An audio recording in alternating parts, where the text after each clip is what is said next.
Mr. Panulo, the one and only. How are you doing, my friend?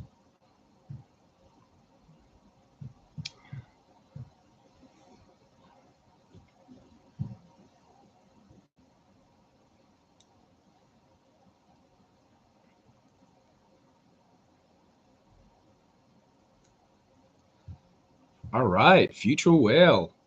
I'm loving it. Jason Scott. Yeah, that's. I have a lot of. I have a few stats to share with everybody.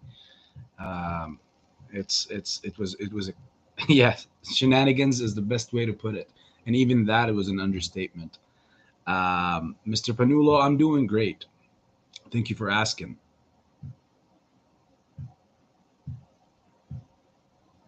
Mikey J, you are the truth, my friend. You are the real deal, the goat. All right. Thank you all for tuning in. Like I said, we'll wait. No, we're not going to wait for any more people. As people come in, they will hear more and more and more that we what we have to talk about. Um, let's see.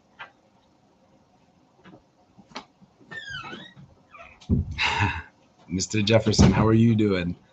Uh, I'm doing great, thank you. Hopefully, everything's going great with you. And my market, my take on the market today is going to be an interesting one. Mr. Nickel, how are you? Mr. Nickelback, how are you doing? Um, okay, let's start with this. Today was in any form or shape that you're looking at the market, especially if you're looking at GME and AMC, and I'm pretty sure it was happening with other meme stocks, specifically bbig and Sundial and all of them, bbby and BlackBerry, all of them. Um, but specifically AMC, the level two datas, as corrupt as they are, were completely over corrupt. Completely. From the beginning of the bell until the last bell, like the last alarm for the bell at 4, um, the buying pressure was real. When I say the buying pressure was real, as in you could easily look at all the orders. I mean, the top 8, 9 orders were constantly in the thousands, which is beyond mind-boggling. A year and a half into display, and people are not selling. At least, at least 70 to 80% of the people that are holding the stock are not selling. I know that from data that we can see as we go every day, trading data. There's more buying than selling on both stocks for the same story since last year. Now, the crazy part is how many things I'm going to share today. This is going to be crazy. Uh, by now, I just want everybody to know. Leah, how are you doing, my friend? Welcome into the chat. And Pokes, uh, you're absolutely correct. Nobody is selling. Like the majority, the overwhelming majority holding these stocks are not selling, and data backs that up too. I mean, um, today you had about like I think it was like nearly 32% of the stock. Tater tot, how are you, my friend? 32% of the float is out on loan. 163.41 million shares are out on loan. That number makes June 2021 numbers look very, very childish. Like at least from when we took off on June 20 in June of last year. Jeffrey, here you go, my friend. How are you doing, my man?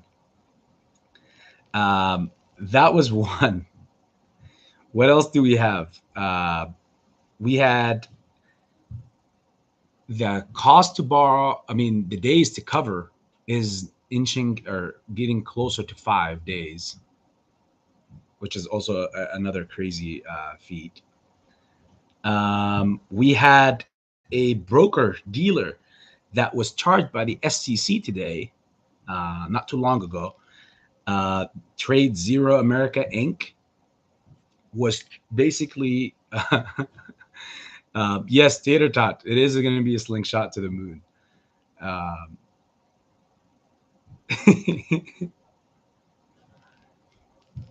it's so crazy how that broker dealer was charged by the SEC for basically lying to their customers that they did not halt trading back on GME and AMC and a few other meme stocks, and back in January of 2021, when in reality they did. So they got charged by the SEC. You've seen crazy plays like Genosia, however way you want to pronounce it, or however way it's pronounced. Inc. I think it was. Let me just get the right spelling or the word for the company itself.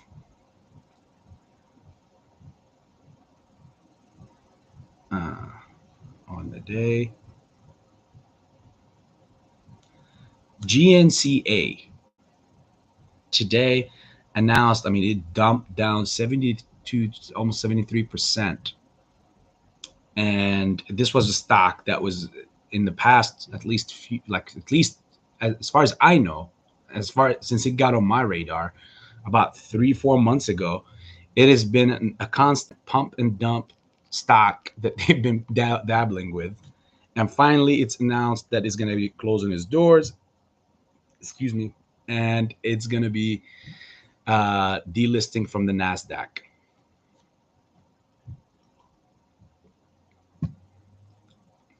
That's one company. Another major disaster that happened, that basically it was an earthquake that shaked all of Wall Street, was Snapchat. Snapchat continued its crazy drop, followed it up with another 42, 43% to close at $12.79. This is a stock that months ago was in the 60s, guys, in the 70s. And it's considered to be a very, very important stock, or at least it was a very safe spot that many of these companies were trading the stock and holding it, and many people were long time holding it. I mean, the losses that we are seeing on the street are beyond imagination. And on the same link, you had the index funds all look like a disaster, like just like a big dump uh, all across the sectors, which rightfully so should have been the case for over a year and a half now, ever since we opened back up from the shutdown for the virus. That should have been the case. And much worse is on the way, my friends. I mean, there's that talk about if this week closes out red, that would match 8, which means it's a record, having 8 straight red weeks, which obviously also signifies that the recession that we're heading toward is going to be the worst that we've ever encountered yet, up to date. AMC and GME buy to sell ratio today was 9-1 for GME and 7-1 for AMC. Let that sink in for a few seconds.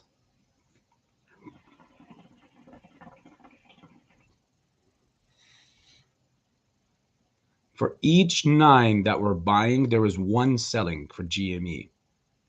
For each 7 that were buying, there's one person selling for AMC, and it's again these are stats that are just mind-boggling, because I clearly um, you didn't see. I mean, with those kind of stats, you're supposed to be seeing some sort of weird 80, 90, 150% move to the upside, and even perhaps more. But instead, you witnessed a 10% drop on the stock.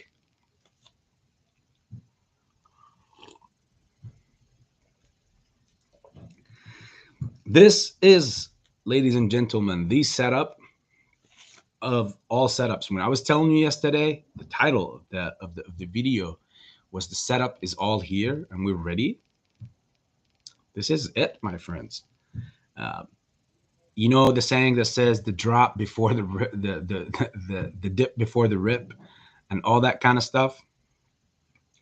Yeah, we're gonna have something like that going on. And then my friend Jeffrey here, our family member Jeffrey, shared an article with me on the Discord, um, which is becoming more and more fun for me as I'm playing with it more and more. You know, I used to use Discord just only for like this game that I have. It's called Clash Royale, and I'm on this team for years, and we're playing. And they have a Discord, and I never just messed with it, even though I'm a co-leader on that league. And it's crazy how fun the thing is. But yeah, anyways, the title of or the article was basically talking about how um, you basically how banks are going to hurt or could hurt from having uh, a digital dollar dropping in the system, and that could make them lose trillions of dollars, hypothetically speaking, if the government was to bring or introduce a digital dollar. Um, and the crazy funny thing is, Jeff thought or thinks that that's basically something that they're going to utilize so that they can also blame us with this, and then have a reason for why the market is doing what it's doing or the economy is doing what it's doing.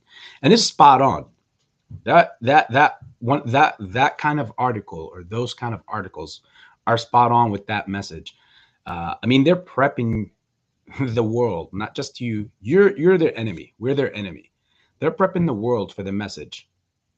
Ken Griffin did it in his Bloomberg interview when he first basically talked about how they made Melvin look like, oh my God, like such a sad thing that they got robbed. Like, it made it seem like they got robbed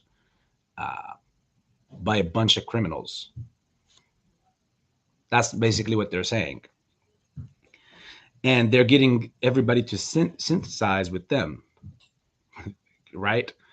It's like a saying they have overseas. It's like you kill someone and you're bold enough to walk in their funeral. um, and I absolutely agree with that, with Jeffrey on that. And here's my take on it as well, as I've sent him back as well and said that the breakdown to how it's going to go down. First, you're going to get everybody, now that they buttered the whole world, they buttered them up with the reality that we are out there to kill and screw up the economy. We did it first with Melvin. Remember, that's what they televised or aired out, and they made sure the press ate that up. And when the time comes soon, they're gonna be like you're gonna see articles like this: Wall Street bets and retailers strike again. This time, it cost the cost was such and such, whichever hedge funds, whichever brokers, financial entities. And on top of that, um, there is going to be a digital dollar coming in. We're looking at the time frame for that to be somewhere around September of this year. if it goes through. And you know, these are the guys that basically stole your pension money and your retirement money. They're going to label us for that.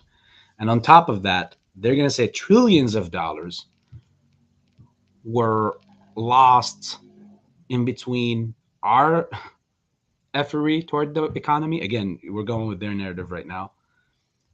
That trillions of dollars are going to come pouring in the pockets of retailers.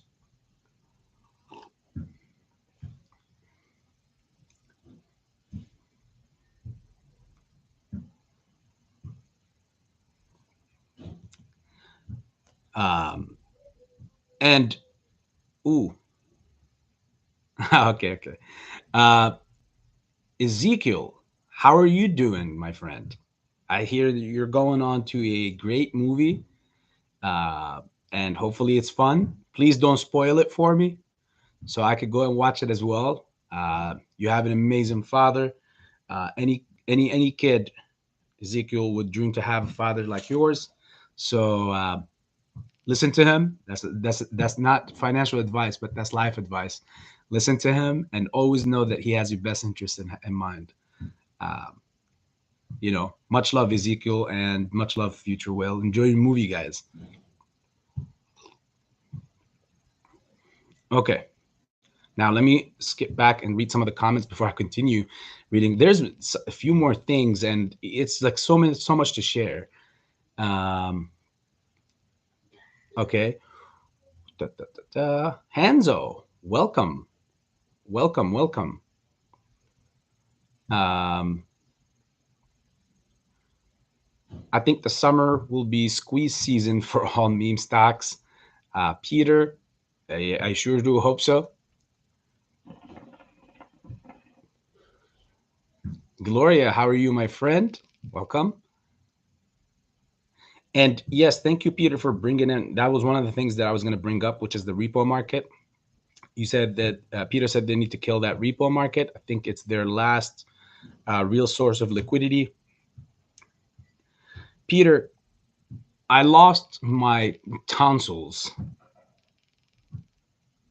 yelling out loud so much about repo and reverse repo and the whole model with the that we've been in. And I'll add this also to it. Um, the repo and reverse repo was all along always been their liquidity source. Um, People have it a little. I mean, the other side was very good and smart and making it look like they've had a lot of money, uh, you know, throughout last year and then the beginning of this year, up all the way up till the Feds announcing their rate hikes and all that stuff. I mean, the reason why my model saying that all pipes, when I said that the Feds is the furnace and all pipes will break loose as soon as one breaks, um, is because they've been on this model since April of 2021, like aggressively pushing that model and like start liquidating people or getting liquidity to a lot of people since that time. It literally started since that time in my books. Um, they're constantly going to continue to do it. You see it. Yesterday we made a new record, by climbing over the $2 trillion in daily repo and then reverse repo operations. Today was 1 trillion point 987, which is again about $13 billion from 2 trillion again. Um, Obviously, these are criminal numbers, extremely criminal.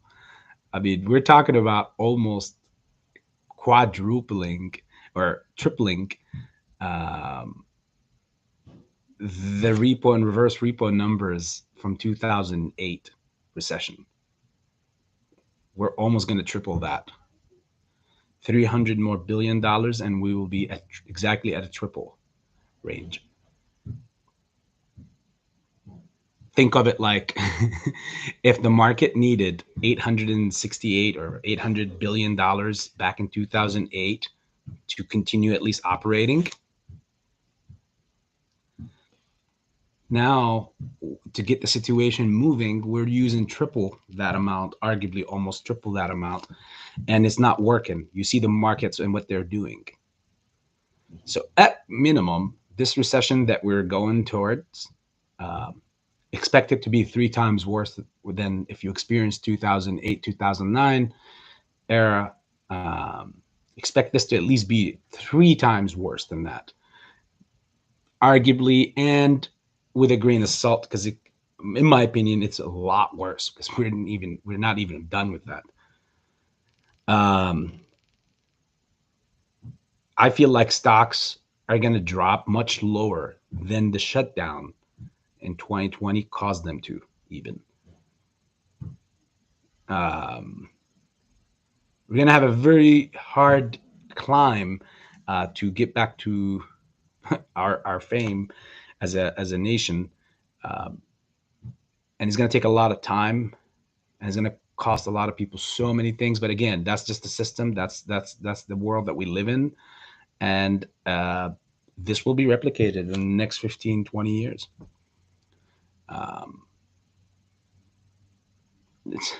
It never fails to do so. It never fails to do so. It does it again and again and again. And the reason why I'm not as happy or thrilled with it, because, anybody else might think like, hey, well, that's music to my ears. Every 15, 12, 15, 20 years max, I can be exposed to life wealth. Well, the reality is, unfortunately, the reason why I'm shaking my head is, while that is true, it's coming at the expense of a lot of poor citizens. I mean, every time this happens, the people that truly pay the price and the people that really do get stepped on are the bottom class, the working class. You're going to have a lot of firefighters who are going to be not really going to save no house from no fire, with all their things lost. You're going to have police officers thinking about, like, they're screwed. What the hell are they saving? This is going to shake the world and the country from the core, like from the bottom up, and it's going to show really what we are. Not in a good way. Like, it's going to really, really test every last nerve of every person that is still sane. Let alone when you have all the terrible people out there, because obviously good and bad is everywhere. Those are, again, the knives are being sharpened, and unfortunately, the more powerful is going to eat the more weak. And where in reality, the times that we're heading in, the weak is going to get stepped on regardless. You don't even need a knife. You guys are all saving your loved ones, and you're saving yourself, and you don't even know it. Obviously, without throwing or giving any financial advice. And I'll backtrack on that statement with you don't even know it. No, you absolutely know it. You know that you're hedging against the worst times yet and to see yet in your lives, in your personal lives. And history will remember it as one of the worst times in human history, financially, at least in this region. And in that world, in that side, just put it this way: when things like this happen, I remember situations like, events like this, 2008, stuff like that happened in the past. I've read on the history on previous situations, and you'd be amazed. The rich class will find a region, majority of them will flock to regions where they feel like are havens for them. Like, expect it to be something like a country that is just completely gonna be like kind of overfilled with them. Whatever country comes to your mind or region, that's what they're gonna be doing in those times. And they will, again, like, if you got money, you're always good, no matter what happens in the world, no matter where you go, what country. You're no longer a citizen of a country or a flag. Once you're rich, these people do not pledge allegiance to one particular, flag. It's just they pledge allegiance to the dollar or to the currency.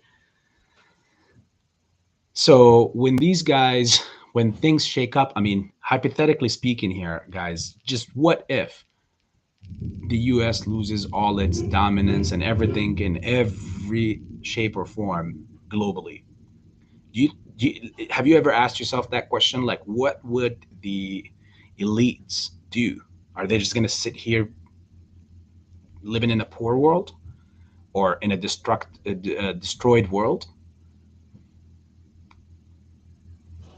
Majority of the wealthy families, and arguably some of the families that are troubled with ex-past war crimes history, um, most of these families from the era of the World War II era, most of these families were in Europe somewhere, and they transitioned over to the US. And most of them obviously became uh, a part of the US brick and soil. Those same families could easily, if push comes to shove and the same shit happens to us here, God forbid, these guys would not hesitate to be like, okay, well, we're Chinese now, or we're Russian now, or whatever. They'll move on. And with all their money, they'll be welcomed with open arms. Their passports will be ready before arrival.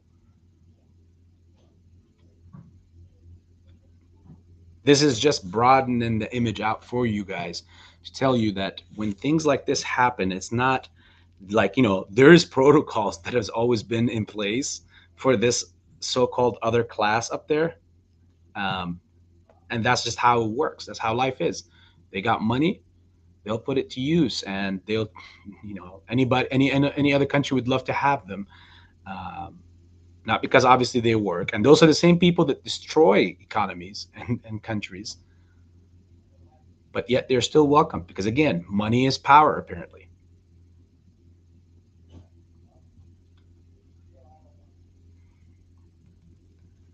What else do we have today? We had about 160 million dollars roughly worth of buying potential that was coming for AMC that was routed over straight to the dark pools today. That obviously the stock, since it went down 10%, did not see a single dollar or dime of that 116 million. For it to be rerouted over through the dark pools, obviously through via order flow, courtesy, these money. Now you're wondering. This is going to be a talk specifically right here, right now. These few statements are going to be for people who still, one, either don't have enough conviction yet, or they are listening to some weird and weak creators out there, YouTube creators that are out there right at the goal line. They're trying to fumble the ball, but not only are they fumbling the ball, they want so many other people to fumble it with them. They want a collective environment. I mean, there's some stupid creators as of late. Sorry to bring it out like this, guys, that are saying to people this, that, you should leave this and you should leave that and get into this and then get back into that. This particular talk right here, these few statements are for you. You don't have to name yourself if it's on the inside. Me and you will keep it on the inside, but I will say the things that outside so that you could sink it in. Are any of these pump and dump stocks that you as a creator pushing out there to your communities, are they being dark pooled at the same level like AMC or GME for an entire year and a half? Let's say the answer is you don't care, you just want money. All that other talk is BS. AMC didn't go nowhere over a year and a half, whatever. Well, yes, it did. But will any of these stocks, these random stocks that people are making crazy hypes over lately, Do these stocks have a height or a potential to even go 3 digits? Just even 3 digits. Forget the 4 and the 5, hypothetically speaking. They don't even have the potential to go 100%.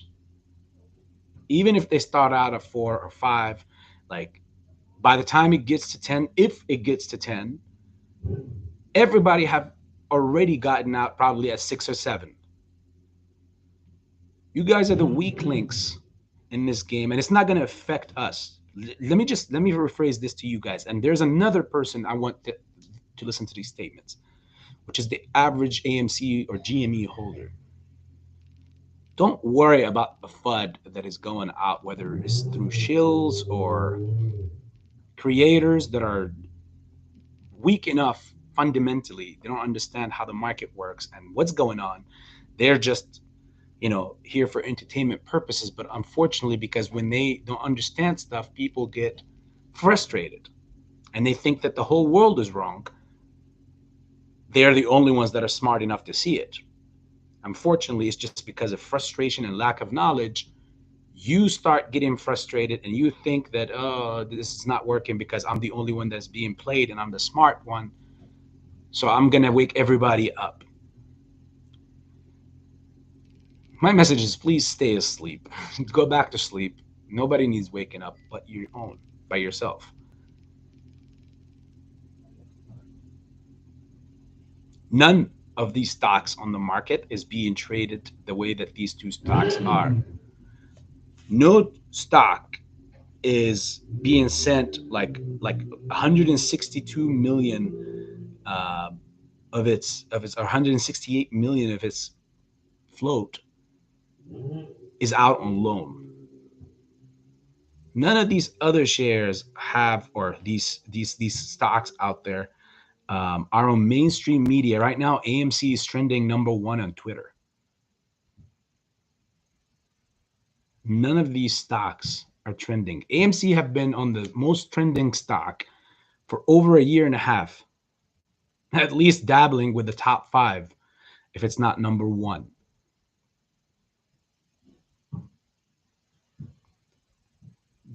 Ken Griffin, all the shills and out there, they all are talking about what? AMC and GME.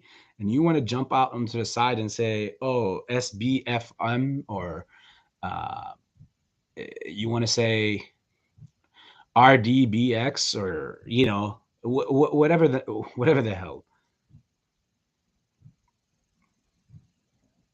If you want to make side money, again, not giving financial advice, guys. If you want to make side money, have an allocated amount on the side that you do that with, so that when it does, whether you get stung or whether you strike, it does not affect your overall future potential. Reason why from the beginning people were hedging with AMC and GME is because they know that this is their retirement plan. Now, when people don't understand the fundamentals of the market, they don't even know what's happening, what's going on around, they would easily look towards that retirement fund to go ahead and sell from it so that they can go ahead and participate in outside fun, because they're just like kids. Let's just face it. They're like kids, like dogs. They can't see a frisbee being thrown without participating. They just can't. They can't see all these shill posts or other people posting. What doesn't matter what social media they're using, Facebook, whatever, or YouTube, and saying, "Look, gains today. I made 35%, which was from a $10,000 position that made me $3,500." All in one day, while all you AMC and GME holders are just holding, going red. And it makes so much sense to me. Why wouldn't I sell at 13 or 14 and buy back at 11 or 10? It makes sense, right? It only makes sense to the illiterate in this game, because one, what does the other side want? The other side wants your shares. They made it clear by now, guys, that obviously they're very, very, like, they're against us specifically, and they want the shares 100%, obviously, to close down their short positions. And they're bold enough to constantly even go get more that don't even exist and naked short us.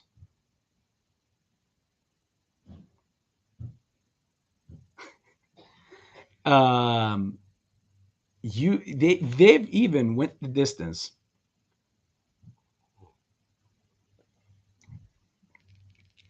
And as I've told you countless amount of times in the past, guys, the only way they get out is with us selling. And you know, that's just the reality. But in the past year and a half, that is not happening. You do not need, for all of you out there that still ask this question, you do not need a verified, like you don't need 5 million or 10 million people to send you specifically a message saying, look, this is verifies how many shares I have. You could turn around and sell right after it. You can't verify it, but one thing you can verify is looking at the buying and selling. Go educate yourself. Go get on Google, look up platforms that show you this buying and selling for the current stock on that day and the percent of it that went through dark pools. Publicly traded companies, whether it's AMC or GME, are being traded more privately than publicly. You make that make sense and then come back and make it make sense to me. And I'll be bringing my popcorn as well to laugh and to eat.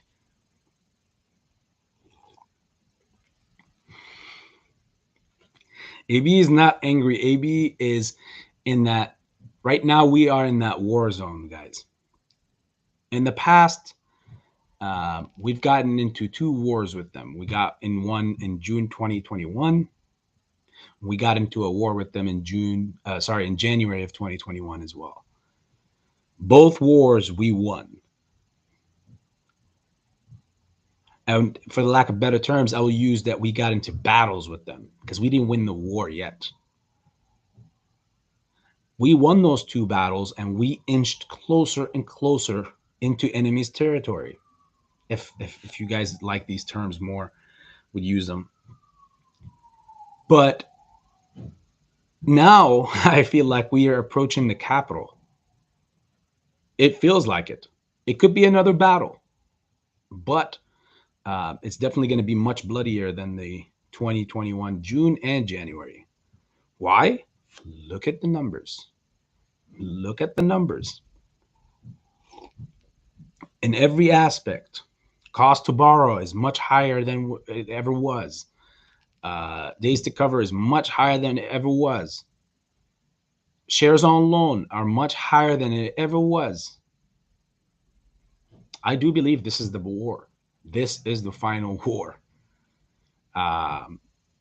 And now the reason why I'm speaking and talking in this demeanor is because, you know, on the way to the war, we have to keep rallying and be happy and obviously look for great morale and positivity. But now it's wartime. Now it's time to buckle up, guys. Not time to buckle up and block out all the stupid noise. All you've been waiting for, same thing as studying in school. You've been studying hard the whole year, and now it's time to show for it. It's time for the exam. You either ace it, or you get back to this chopping block and try to do it again, and you fail. There's no failing in this one for us. The battle was already, believe it or not, was already won. It's just the weaks that can't be on the back of this movement as they go to claim their riches. You guys are all in this community are going to be part of those people in that caravan that is going to claim its riches, because you're going to see nothing have shaken you or shaked you in the past year and a half, despite how crazy it was. What they're doing right now is nothing. You know what, guys? I'll go out on a limb and say this.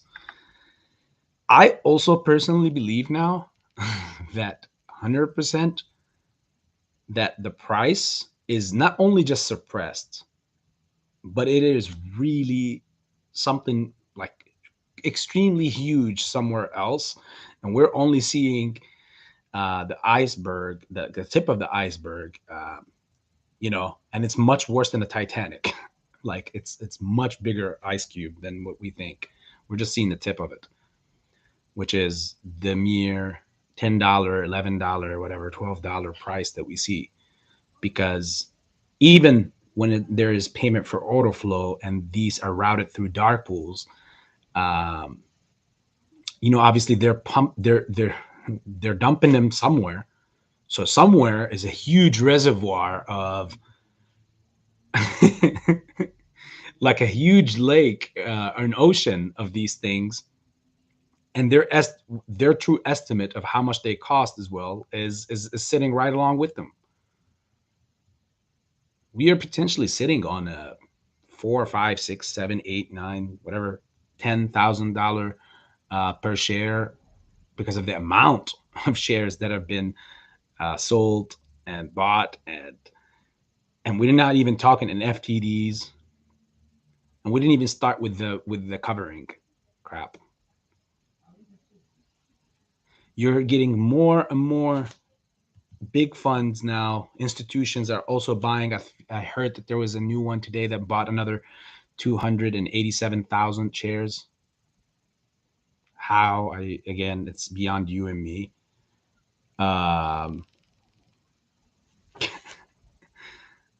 Again, 161, almost 162 million dollars worth of shares in AMC today was supposed to be was completely routed through the dark pool.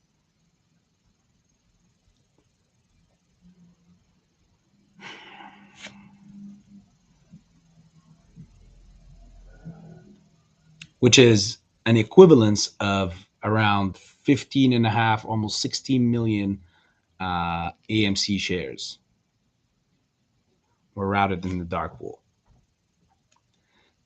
You want me to make you smile? I'll tell you this.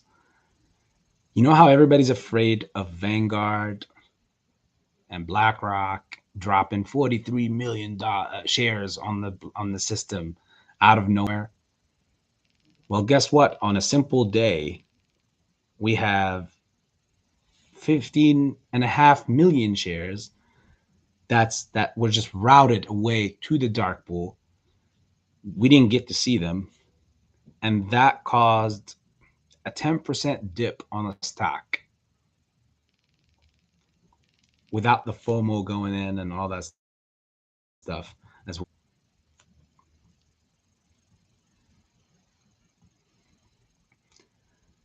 Let's see. Let's read some of the comments before I continue going on.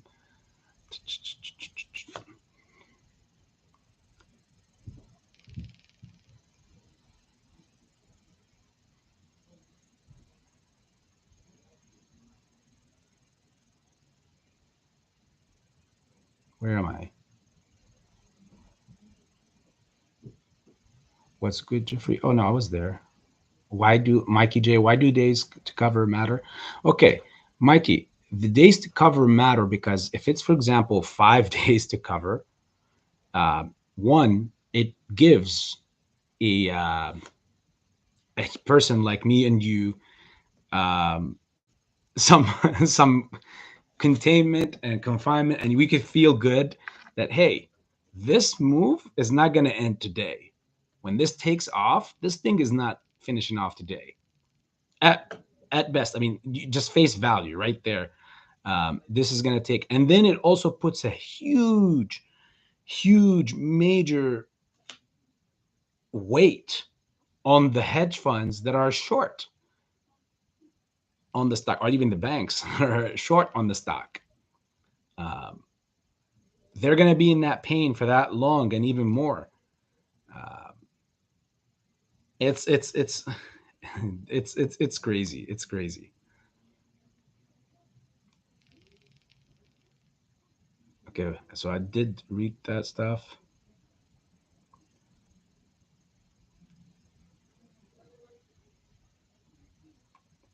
Last year, the same thing happened. I read that. Um,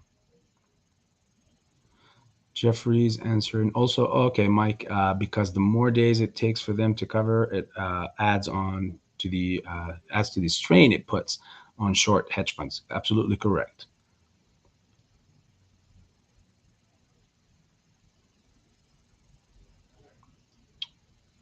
Redwan, welcome, my friend. Some people are saying that the only reason the TSP accounts will be frozen is to allow time for them to switch over to the Oracle system. Seems like everyone is dismissing the June 3rd idea. Um, Redwan, again, remember what I said yesterday? I said, don't expect the worst, but hope for the best. Like have that mindset. Um, I mean, the switch to the Oracle system is something that obviously they've documented and talked about. So it could be. I mean, and this should not matter to anyone too much, unless they're over leveraged on playing some options and they expire in that week, and that's why they're like so crazy about June 3rd. Um, if you're not and it's not all done for you, then you shouldn't be big of a deal whether it is or is not. Shouldn't. You've been here for a long time.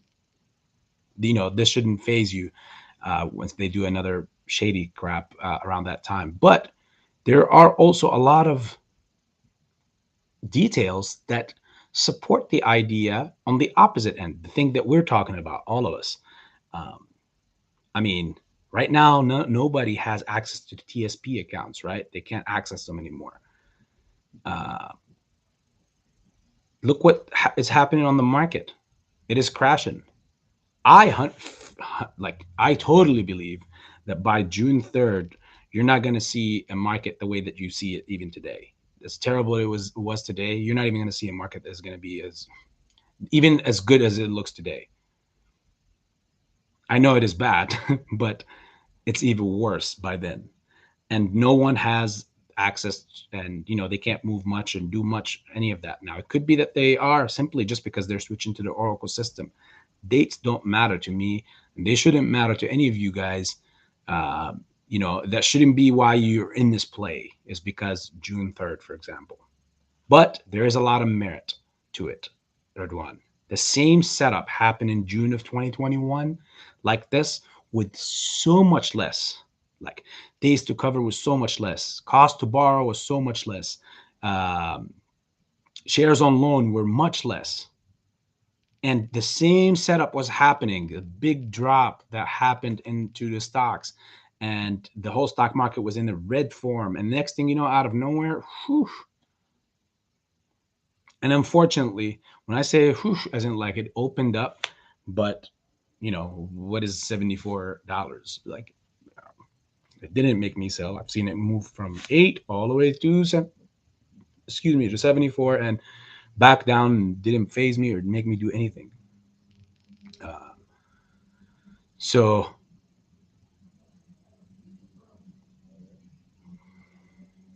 it's at the end of the day, um, again, don't tie your whole psychological uh, and like your psych, don't tie it all up to a particular date like a June 3rd or something, and then say this is it. If it comes, so be it. Oh well. I don't care. Like I said yesterday, I don't care if a fallen marble falls in the wrong place and next thing you know it causes the squeeze, the moas. So be it. I'll take it. Doesn't matter.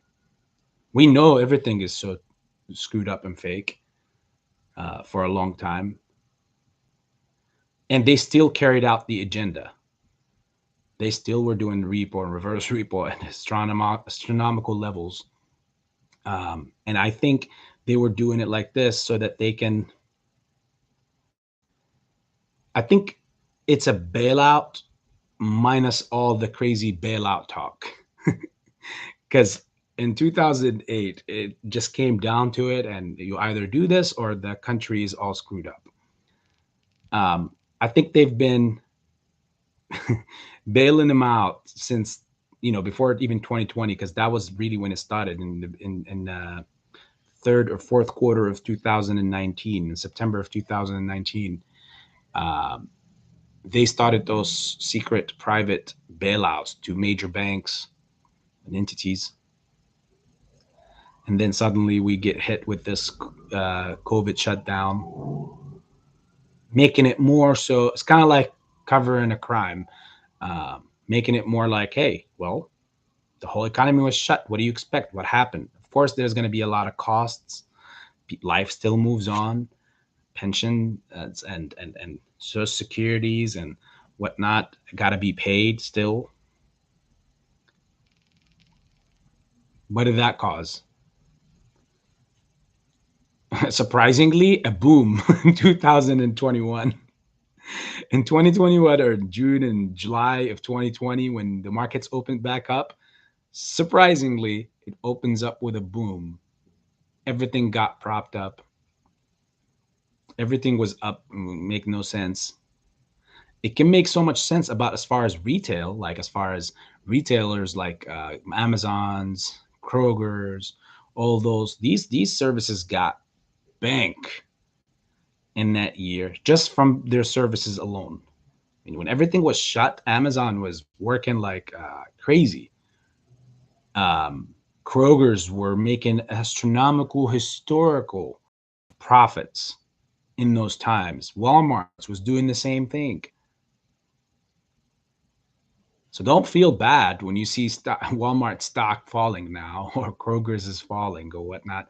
These guys made up for the next 5, 7, probably even 8, 10 years, all in one or even less than a year. People were going crazy to try to buy hand sanitizers, fighting each other in aisles over toilet paper. And guess what? Now the true problem is here. People are truly going to fight for everything, whether it's a chicken wing or whether it's a toilet paper. People are going to fight for it just because there's no production. The production is much less, and the costs of it are going to be so high. We're going to start seeing so many unfortunate crimes climb. Percentage of crime in the world in total is going to climb like crazy. Like day to day. I don't know what to call them, but day to day crimes like thefts are going to skyrocket. This is just what these kind of conditions cause. You know, I'm saying all this stuff to you guys right now because you're going to be part of soon to be a crowd or a group that are going to be sought after.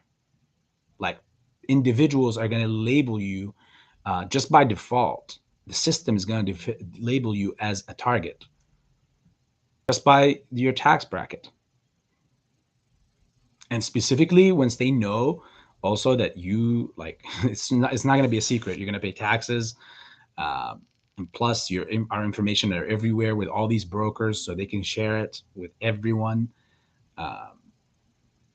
You're going to be sought after because they know you came up on money, like similar to a lottery winner. That's how they see you as. They don't see you as a sophisticated trader. We all along, they always say, buy long, buy stocks, let them serve you in your old age. Don't sell them. Buy a stock like Apple, buy a stock like Amazon or Tesla, and keep it until you retire. We are so wrong, and we're destroying the economy and Wall Street because we are doing the same thing they advised us, just not with the stocks they told us to. We're buying and holding AMC or GME. What if I want to buy AMC and GME instead of Apple and Tesla for 15 years? Again, entertain my thought here or my statement. How am I destroying Wall Street and the economy? By following your advice. Isn't that what those entrepreneurs and these famous Kenny Griffins and rich Buffetts and whatnot, isn't that what they advise? Buy long, keep it in there. Isn't that what the financial advisors themselves tell you to do? Buy blue chip stock? Aha.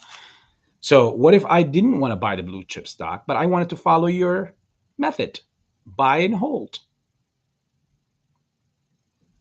That's a crime? Apparently, that's what it is, according to them. That's why people are losing their pension funds and hedge funds are closing. I can't wait for all of them to close if that's the case, obviously. Um,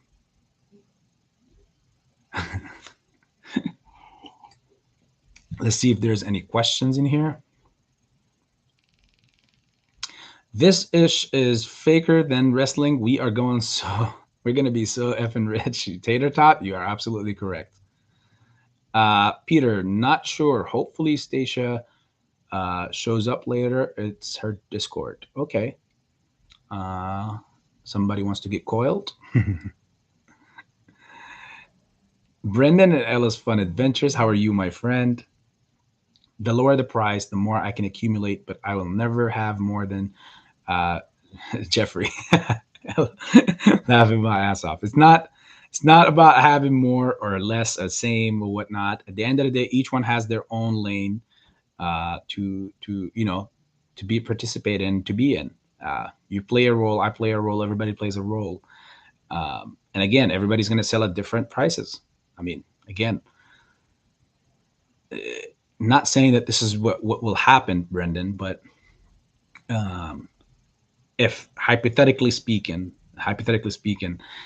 Jeffrey sells at whatever or $3,000 a share, and you held, for example, till $5,000 or $6,000 a share, guess what? Even if you have half of Jeff's, you will come out with the same amount. I mean, again, it's not, things don't work out exactly just like this. I made it sound simple, but it's not as simple as that. However, you got to keep in mind that someone with more shares, that doesn't mean they have to hold for crazier, higher numbers, because they're set with less. Again, they did this, they worked hard for that, and so did you. So you'll see, we're all going to come out very beautifully from this.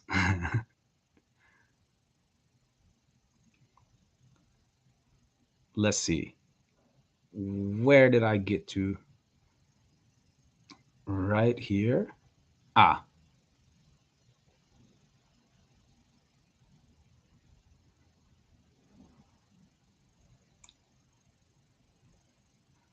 Folks, heading to work, still listening. Thanks for the words of encouragement yesterday, AB. I treat you like an older cousin spreading wisdom. Well, I am humbled by the compliment. Thank you, folks. And I'm glad and I'm very honored to be, resembling something that close to you. So thanks. Jeffrey said, it is financial advice, Ezekiel, if you want any of the Tendi gains. Jeffrey, a great father as well. Future, thank you. Well, again, you guys enjoy the movie, you and Ezekiel. Much love to you too. Rhonda, welcome to the chat. Pabloco, the legend, is in here. What's up? It's crazy that the general population hasn't even heard of the repo. Yeah, that's the crazy part. Is people now are by default gonna have no reason but to pay attention to it, because obviously it's at $2 trillion a day, and the coverage and mainstream is going to talk about it and everything. And now people want to pay attention to it. And I'm hearing a lot of people are gonna, a lot of people are gonna, what's the best way to put this? Actually, there's no good way to put it. At the end of the day, it is what it is. You guys know that this was talked about so much from day one. The diagram and the model that was presented to you guys, and for whoever, whoever's convenience, as far as how they were able to fund this, why is it going this long, who's really the true financier to this, whose playground are we playing in, and they're playing in. All that was explained. All you got to do is go back in the past and see it if you're new. Um, again, it's we're here now. We can't go back in time, right? Um, Nickel, if so many people use their AMC squeeze money to pound other plays, how will they pay us all if AMC and Jimmy practically breaks them first? Very, very good question, Jeff. Here's the thing. First, yeah, empty. First,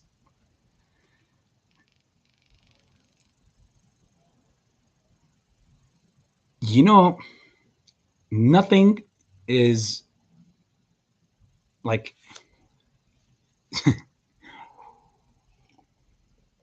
nothing breaks this system the way it does. Past squeezes that have happened in the past, like real big squeezes, did not screw up the system. You've seen what happened. Worst comes to push comes to shove, there'll just be suspensions on plays until more money is made around. I mean, they could technically do that to AMC, right? They have the right to suspend a play for, I think it was what, up to 45 days if they choose to, or 30 days. So it's if it's a money issue, then money will be brought up. It's gonna come up, but what you have to go through to get to it, that's why it's gonna be very tricky after every after AMC and GME and after all the meme stocks do what they do. My humble opinion, I feel like it's going to be very tricky, obviously, to see what is going to be. It's going to be very hard. I mean, okay, so looking back at 2020, when everything got shut and the whole economy got shut, every stock was down astronomically, right? Even then, it's easy to look back at it now and say, "Oh yeah, remember who didn't get into a Tesla or Amazon back then because they were like this and they." It was still very difficult, even though if you did put money, no matter where you put it, you're most likely going to come up with making some good money. Um, but the problem is, as in history, in the past, normally markets don't do that, like don't behave generally exactly like that. Um, Normally, it's the first year following the recession or a shutdown, which was supposed to be 2021 or the end of 2020. We were not supposed to be seeing rallies in index funds and in stocks. You're supposed to see nothing but stagnant and terrible red all across. I mean, there is not enough supply. Every company is doing an earnings every quarter, and their loss. Like I said, remember when I keep saying that what company is not reporting a loss per share still? And yet, the mainstream media, like when they said that bbig have lost 3.59 whatever cents per share, but they have a revenue that's 4 or 5 times higher than the last quarter. Um, of course, it goes down or it goes up just 1%. But if it happens to be another stock, they can say that, yes, of course, the company is reporting it's whatever. It could be Roblox, the gaming stock, and RBLX, and not Redbox, RBLX. Um, and they could easily announce that they've lost $4 per share year to year first quarter, but their revenue was very promising. So therefore, it skies up 70 or 80% on that trading session. Again, I'm giving up a hypothetical example here. It just depends on which stock they control. The PR, listen, you're fighting a battle that's lost 10 out of 10 times if you try to control the PR and the narrative that they do. What they want to do is going to come across and is going to happen now.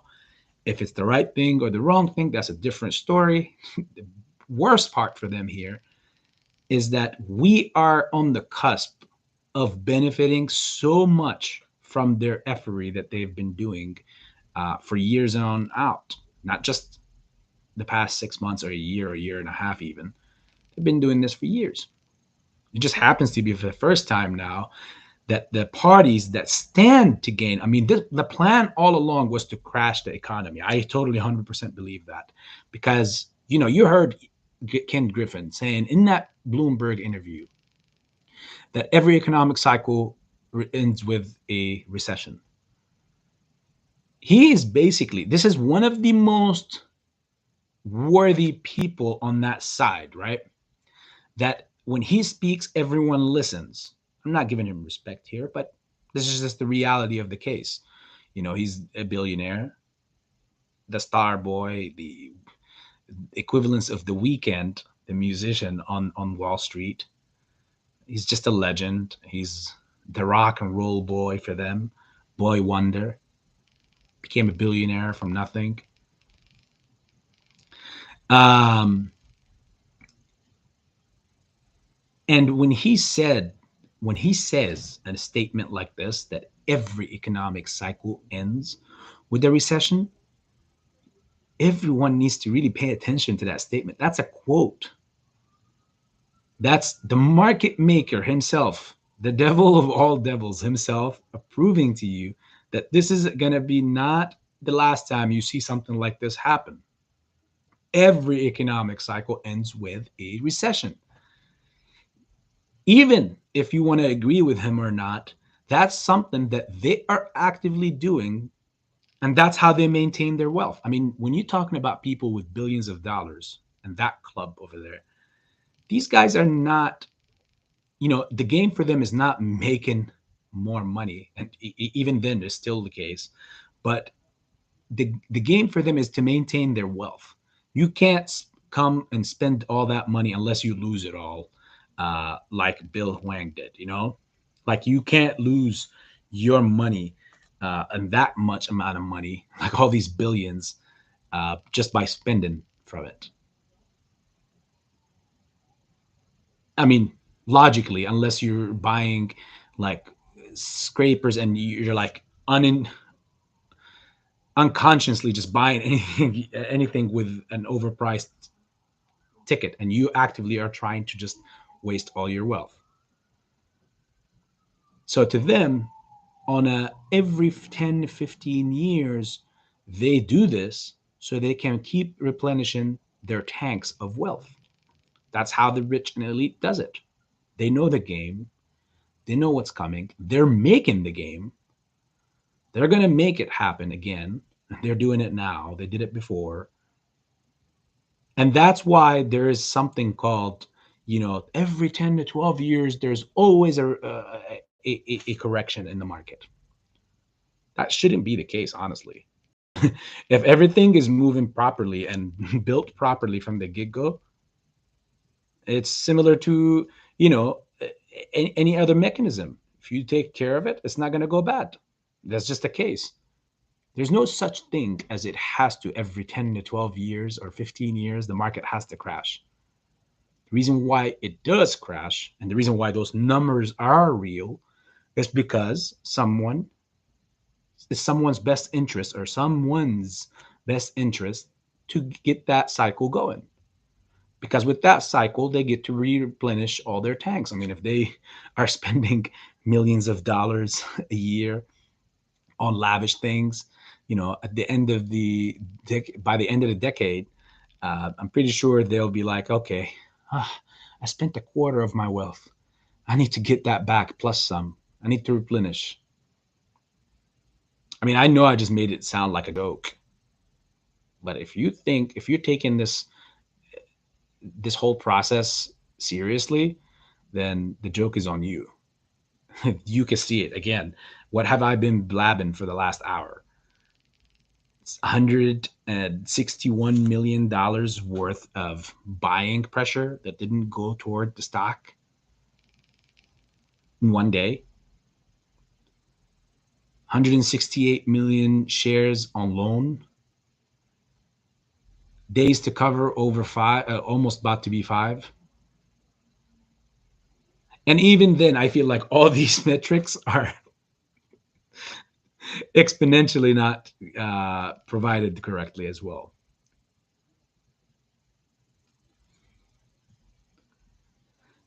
So yes, Mr. Jeff Nickel, um, the when everything is destroyed and everything, even back in 2020, it was still tough because most people thought that the rise was not gonna come in June of 2020 when the markets opened back up. They were drawing, like in their minds, they were drawing or comparing the past events, and they were drawing for 2023, 2024. And yes, so it wasn't as easy as most people thought it was. Looking back at it now, yes, of course it's easy because we know the events that took place, but you needed some courage back then to actually take that final, like, actual step and fire away. And I feel like, yes, in other plays, the money will be there, but like, again, if it comes down to it, suspensions will be made, um, until things are available. And again, every stock is like a pool, and if it's watered down, and watered up, and people are buying it, obviously that pool is getting deeper and deeper and higher and higher. Um, but in this situation that we're in this realm that we're in this world that we're in, it's completely played different now, because you think you're watching looking at a pool, but when you go and jump in it, you jump straight onto rocks. It's a mirage of water. Like, it's like you're in the desert or something. It's weird. It's weird. This whole everything is in the market obviously is screwed up. So you have to afterwards choose, like, your unless you have things that you know what you're gonna do with your stock, uh, tendies obviously afterwards, minus, like, which doesn't involve reinvesting in stocks at that moment, maybe giving the markets a breather, whatever. If you know you're going to go back into the market right away, make sure you choose those stocks correctly, because clearly, I'll tell you this, they're able to prolong process on any stock for as long as it takes. We know this very well. We've been in this for a year and a half now, and not that we're tired or we're tapping out. I'm not. I'm more energized than ever. Do you want me to keep buying more? Why not? Why not? Eventually, I know that the stock is not going to stay at 10 or 11. I mean, just face value of the conversation right there. I don't even need to think deeper or go dig deeper. And at that point, whenever you do let it happen, which is the sad part here, is because it should not be dictated that way. It should not be controlled by any entity or anything other than the buying and the selling, which is the behavior of the trades. That's what should control a stock, or the behavior of a stock is the behavior of the traders that are trading it. And unfortunately, that's not the case here. So right after this, there could be another movement. We could be moving out of this, jumping right into another movement. Just don't over leverage yourself. Remember, not financial advice, guys, but don't invest what you cannot afford to lose, or what you can't afford to keep in this case, for 2 years at least, for future reference. And you'd be fine. I mean, other than that, you should be good. I think a lot of doors also are going to open, Jeff Nickel. Um, just like a lot of doors will close as this process comes to an end, or this movement comes to an end, but a lot of doors will open. The book, listen, there's always more chapters. This is that one book that never stops writing or never ends. There's no conclusion, there's no climax. Every chapter is a new season and a new episode. And in the days of our lives, it just never ends. um, until the Almighty uh, says everything is done. Breaking: 14 students and one teacher, one tease her killed in an elementary school in Texas. Ooh.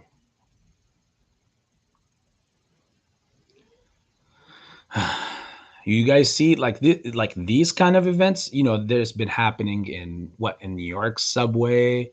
A few more have been happening in the past few weeks that we've been hearing about. Hate crimes left and right.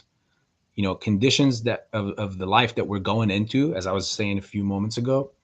Uh, it's going to be terrible, and that's going to test humanity then, and you're going to see what people are doing. I mean, right now it's like this, and you're hearing these kind of things. um, Imagine in the next 4 5 months, 6 months, what it's going to be like. So you got to keep all this in the back of your head as you're planning your, you know, ceremony from this. Like when people telling you like, oh yeah, go to Vegas and all this stuff, hey, do what you got to do. I'm never gonna, AB's never gonna tell you. I'm one to say seize the moment. You only got one life. Don't live it in fear. Fear is not a way of life. But don't go jump in the fire and say, Lord save me. So take your precautions. You're smart enough. You guys are very intelligent to know what you should do and what you shouldn't do, and the times you should do it and you shouldn't do it, and how you could go about that to make sure that you and your loved ones are all safe. You feel uncomfortable in the neighborhood you live in right now. Imagine when it gets worse in the next 6 months. Well, then, if this thing does this thing here soon, you'll have the ability to get out of that neighborhood. You'll have the ability to move somewhere safe where you feel like you're going to be safe. I mean, again, that's a luxury I know that the rest of the world don't have access to. But at the end of the day, when you're born alone. And when you die, you're going to die alone. Um, you're going to be asked for your sins and you're going to be rewarded for your deeds. So do your part, take care of yourself, take care of your family, and then try to venture out to try to save the rest of the world. That's those were words of a very wise individual, uh, you know, in human history. That and it's not me, trust me. Um, you know, that says always, if you want to help, always look closest and branch out. So before you look to save or help people outside, make sure all your needs and your house is asked for, like, you know, covered. All your people, everyone is taken care of inside your house, your immediate family first. Then branch outside of your house to your other immediate family members, like cousins, family members, that any of them that could be in need. And then you branch out from that model, but don't all the way out there and then try to work your way back here. It's just going to be confusing. If every individual was to follow that model, the whole world would not need anything. If I do this way, you do it that way. Each single one of you guys literally go to your households and say, okay, from now on, we're going to start a new lifestyle. We're going to have, how many of you in here feel like we live in a world where people are nonchalant and they don't care about situations? I mean, you know, you're seeing homeless people or other people laying down on the streets and people overstepping them on the sidewalk as they're walking about their business in life, and nothing is happening. It's not like it's a big deal, you know, when in reality it should be. Doesn't matter what that individual looks like at that moment. That person was somebody's son, somebody's daughter, somebody's kid. They were born. They made some stupid decisions along the way. Sometimes they might be victims of terrible realities in life. But at the end of the day, it does not remove the fact that they are still human. And if everyone does that with their immediate families, follows along with the model I just said, um, you know, you work your way from in to the outside. Eventually, if every person does that, we will no longer, like, we wouldn't have to take care of anything outside of our households. If everybody was to theoretically follow that advice, um, no one would have to. I mean, at some point, we'll get to a successfully when we do it. At some point, the whole world would not, every household would only need to look inwards instead of having to look outwards to help anyone else, because all the help that is needed is all finished because everybody's doing the same thing. There'll be nobody left to help. And now, again, AB is talking about some fairy tale land and life. Um, but no, I don't have that feeling. I know some people look at it that way. I don't. If we lose the hope and the faith, then what are we living for in life? So yes, it might sound like a fairy tale, but I 100% believe in it. 1,000% believe in it, and that the fact that it could even also happen. That's why it's one of my goals to go and try to plant seeds of hope, as I've said many times in my live streams, as a personal goal of my own, and try to help all across this globe of planting that mindset that I just shared with you.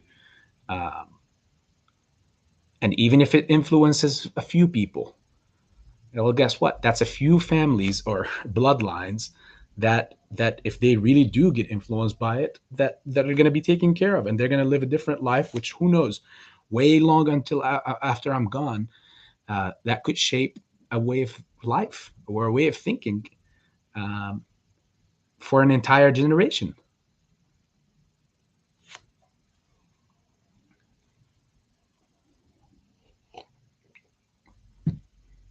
I've realized in my life, guys, in my short life so far, hopefully it's longer, um,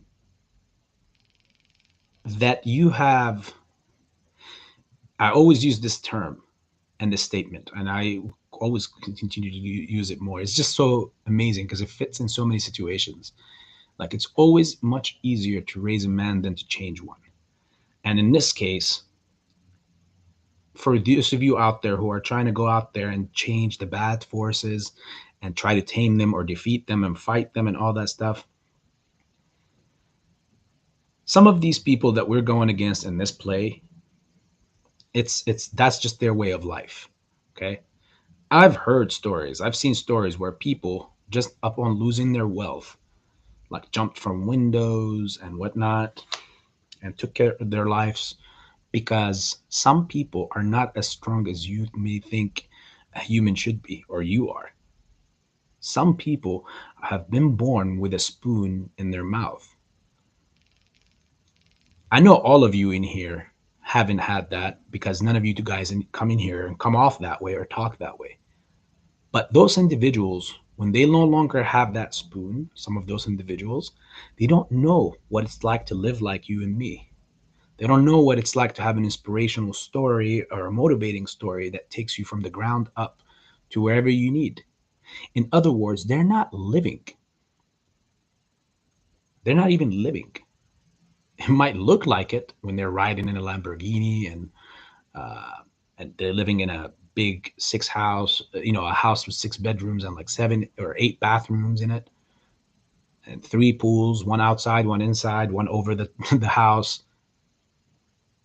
But they're not living, because they are maintaining all that by enslaving themselves. Look at them.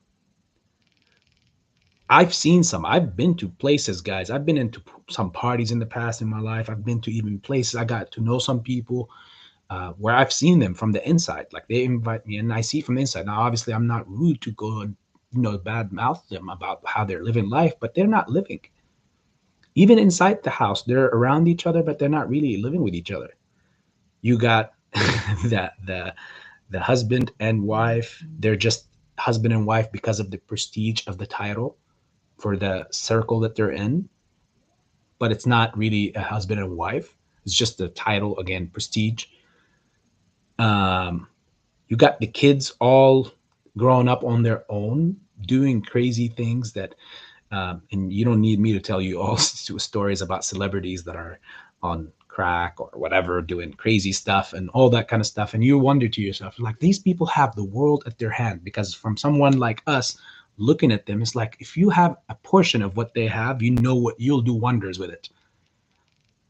That's why they are not alive. They're just living, but they're not alive. Their life is not their own, it's others.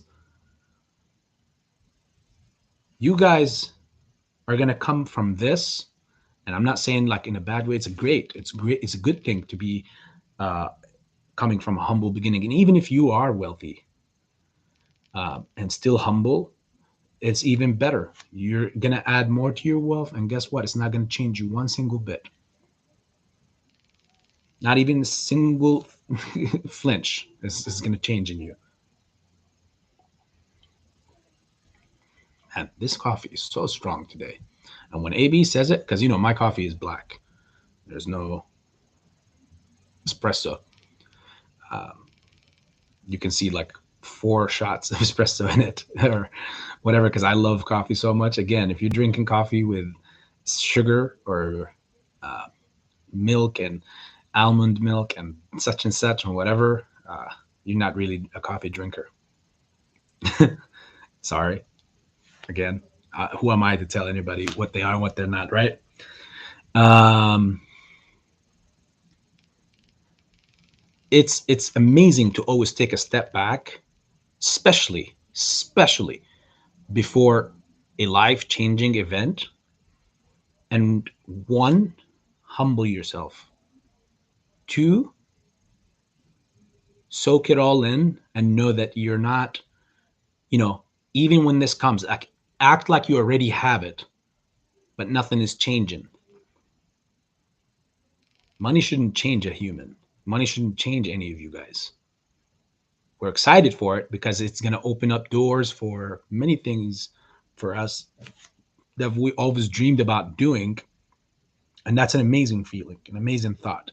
Me thinking of it, just thinking of any of you guys. And for example, Leah or Brendan and Ella's, fun adventures, Peter, all of you guys, like Leah, getting your house back, Mrs. Tahiti, same thing. Um, Many of you guys have suffered in the past, and to see just the thought in the back of my head, you guys getting not only getting what you have lost before, but plus so much more. I can only imagine. I'm getting goosebumps as I say this. How what kind of tears you'll have of joy when you get it, because it's gonna, like, I feel like you guys feel like you've been, and I feel the same thing.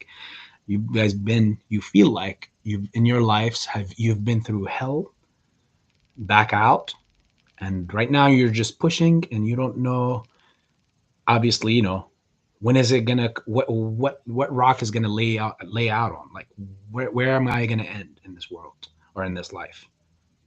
um and you guys will, obviously, all of you will school me when it comes to that stuff, but at the end of the day, it's a beautiful feeling and it's a beautiful thought. So that's why it's important, right before the entrance, on all the craziness, that we have this session here today, ourselves who we are,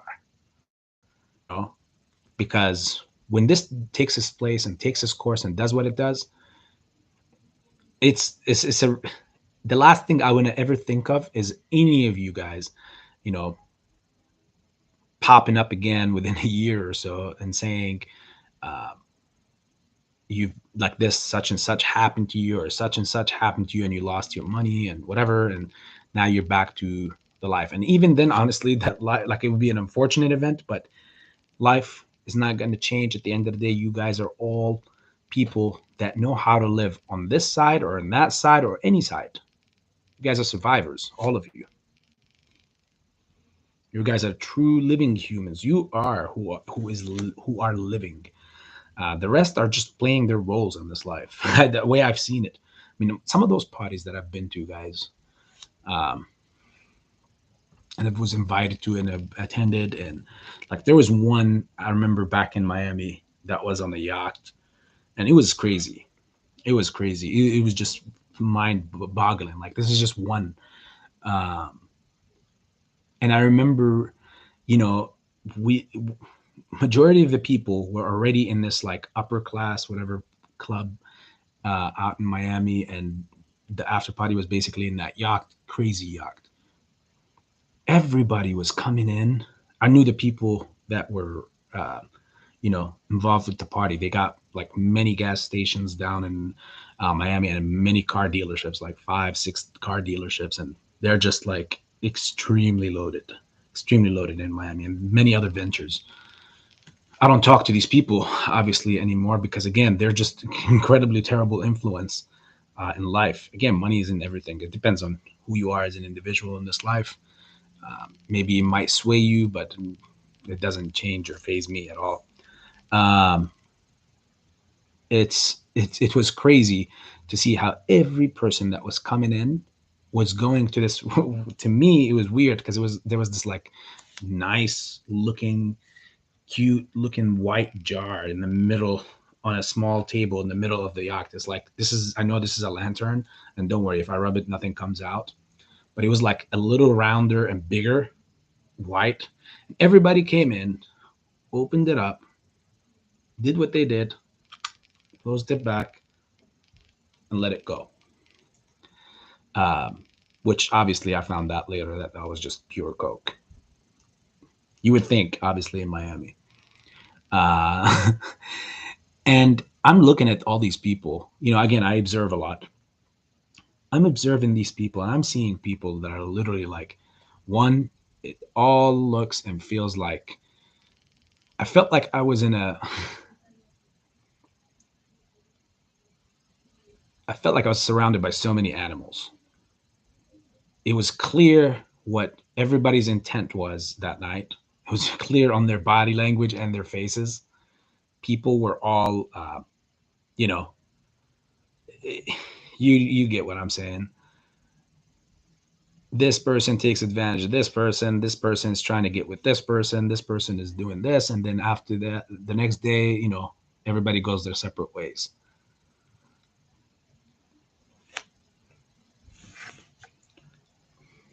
Let's read some of the questions.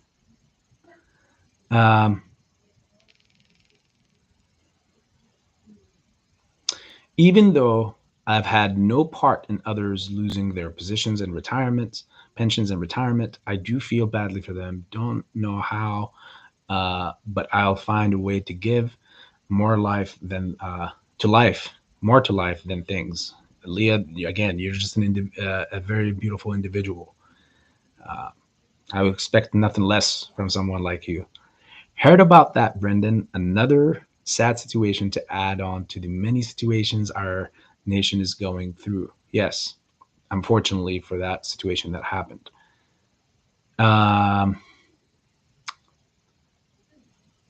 Tater tot, the dark pool is overflowing. How many dark pools is there, anyways? There is many.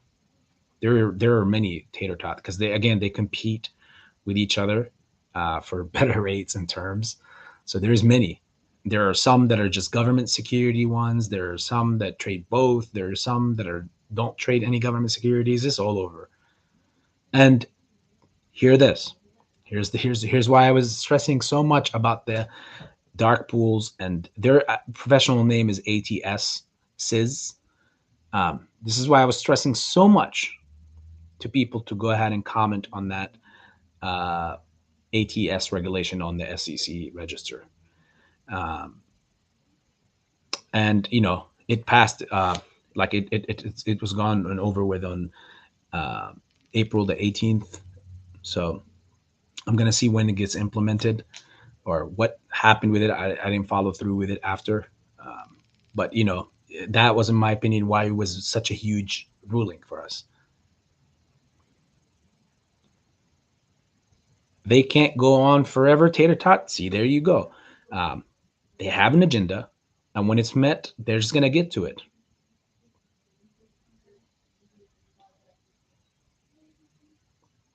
And JWS.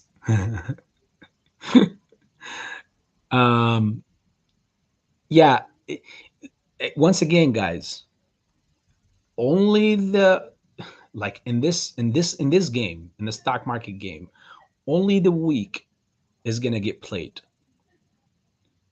You and just so I can remind you guys, no other movement or ape can ever go ahead and even convince, like, okay, if you guys are worried or concerned about the Teddy Zanes and the John Wick Snipins and whatever, let me just ease your mind, put you in ease. No matter what they do, what let's say each has what I'm going to even throw it much higher. Let's say each have 10,000 or 20,000 followers for a total sum of 20,000. 10 and 10 is 20,000.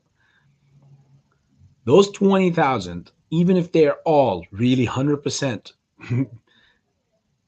made up their minds based on their creator's message, and they followed along, you know how much this float, like, do you realize the stats that I've been telling you? For every 7, there's 1, for example, that is buying, there's only 1 selling.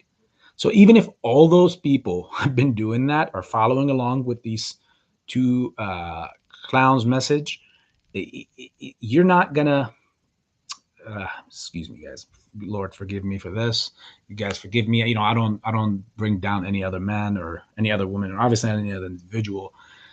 It slipped out again. It's because people, like, I want to put you guys, your minds at ease. Even if they successfully can get their message across to these a few thousand, 10,000, 20,000 people, whatever, that is a drop in the bucket compared to, look at this. We're getting, for every 7, this is just for today, for every 7 buyers today, there was 1 seller. Should I, and should you be worried? I mean, you're talking about, there was, the numbers are astronomical. Look, and as I look on it, Jeffrey's talking about, look, AB talk about the 40% cost to borrow. Absolutely crazy. Could be much higher, but that's unheard of. That's like crazy. And even then, that's not even true. Like, it's not a full percent. Like, it should be well into the thousands of percents by the time that we got here now. Frankie Muhammad, walaikum salam, brother. Sorry, I'm just not getting to your comment.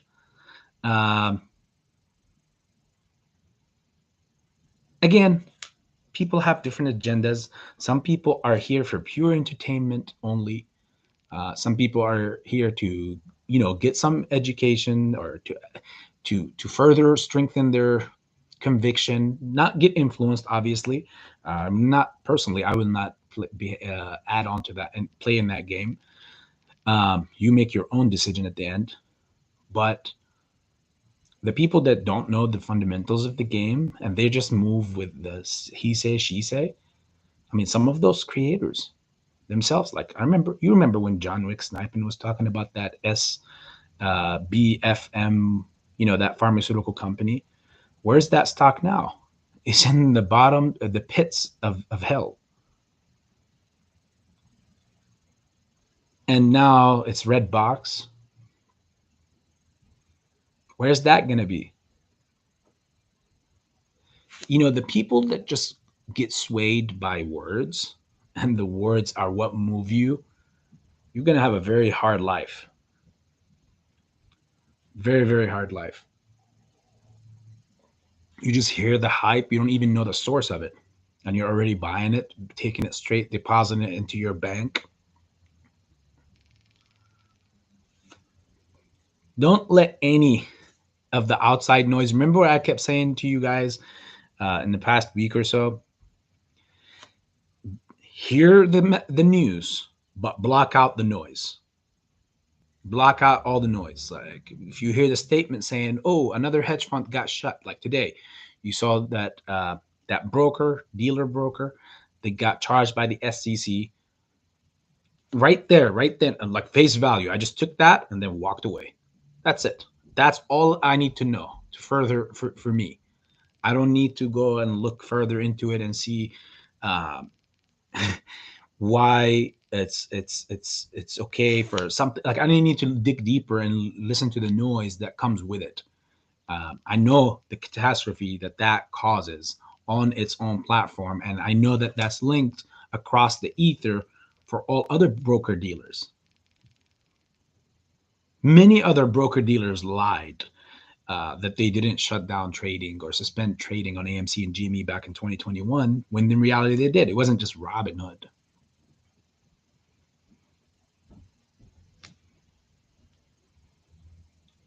Kim A, how are you doing, my friend? Welcome in here.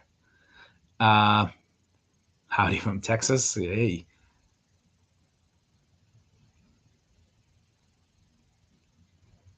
Brendan and Ella's Fun Adventures, GME trending #1. Where at on the trading apps or on Twitter? Because on Twitter, last time I checked, it was AMC.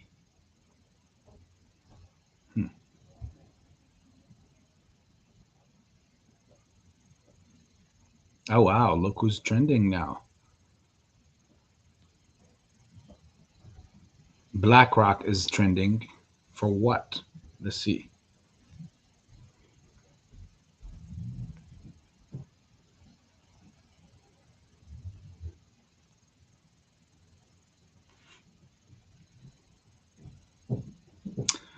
So 3 hours ago, BlackRock reported on Fox Business that basically it's warning of growing recession risk as Fed fights inflation.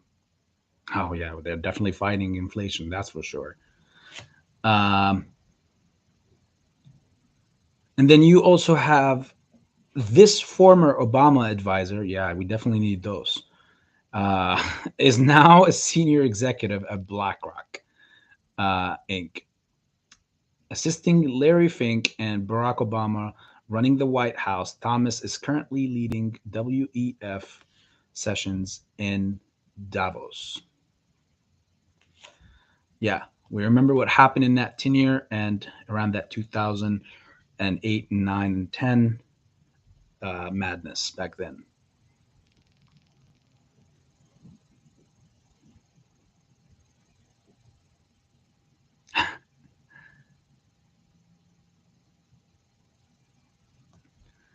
Clearly, again, you also have Elon Musk being under attack from these guys. I mean, again, you could from every shape or form you could see it. The moment the guy announced that he wants to buy Twitter, they started attacking Twitter.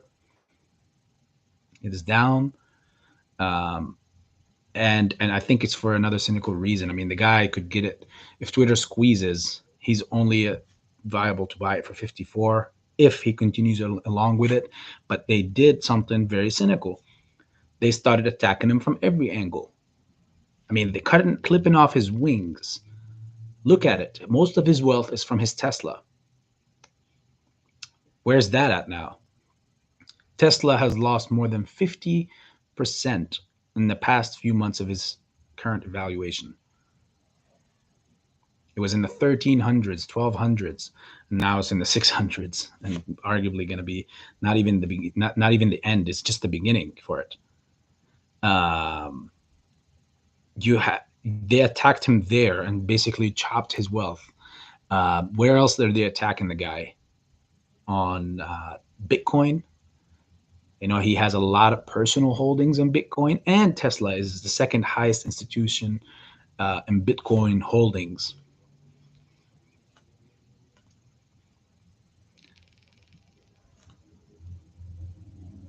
Let me see something. Where are we at right now as we speak?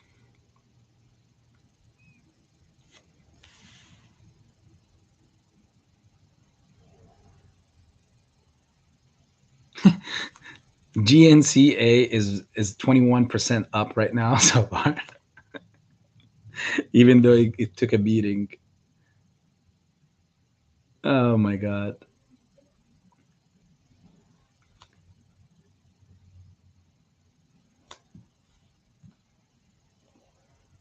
Array Technologies. I mean, the number one thing again, even Facebook today fell too. Almost everything fell today. When I was looking at them, look at the index funds, what looked like a crime. Obviously, it's just all criminal. It was extremely terrible all across the sector. And EMC is up 1.5% in the after hours. It's a big movement. Bitcoin is showing that it's up 2%, but obviously we're at 29,000, still under the 30 grand.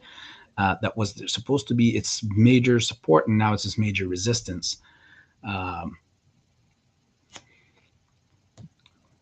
Yeah, Bitcoin. There's a possibility you see Bitcoin at 19 or 18 or $15,000 again. Uh, comments or questions? Thank you, Mickey J. Mikey J. Mickey.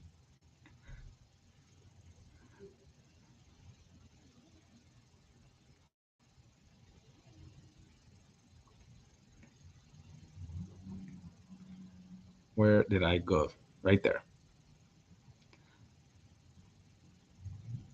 Coiled again is in the house. How are you doing, my friend?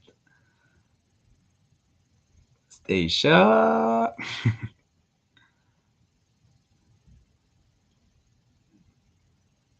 Yes. Peter wants to get coiled. Yes. You, go ahead. Post it. You don't need my permission. Go for it. All in the family here. Everybody in here with the ranch as well is part of the family. So therefore, you guys literally can share anything. Um, well, of course, as anything as you get it. Rhonda, how are you, my friend? Luna is in the house. How are you? Primo Bro. ¿Qué pasa, my AMC people? I was going to say amigos.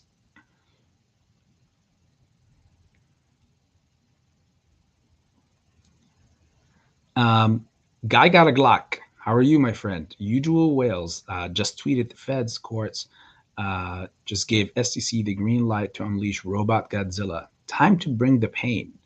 Ooh. Uh, it, let me see this first before we buy into that, because that's a pretty interesting statement. You know, guy got a Glock. I'm not saying that you are hyping or lying. Obviously, you're all great by my book, but I just want to read it like, terminology wise, word by word.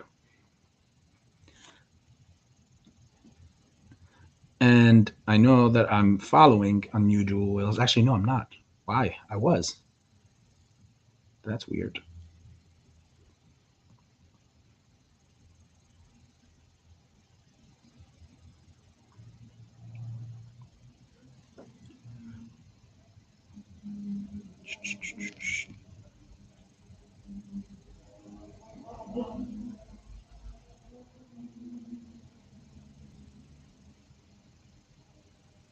Okay.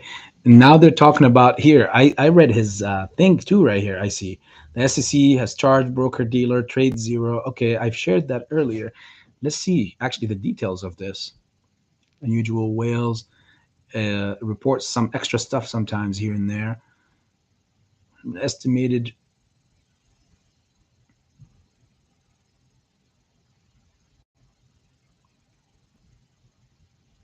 is that the fine for restricting potentially a thousand of customers from an estimated millions of dollars in gains was simply 100,000 to trade zero. Wow.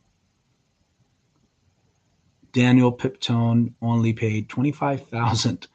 This is inexcusable. This should not just be considered a cost of business. Yeah, see again the major headline. I mean, I'm pretty sure that article probably costed the streaming media more than the punishment for them.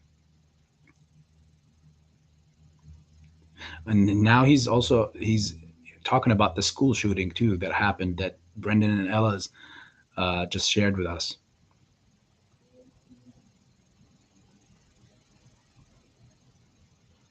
Yeah, can somebody confirm that statement from?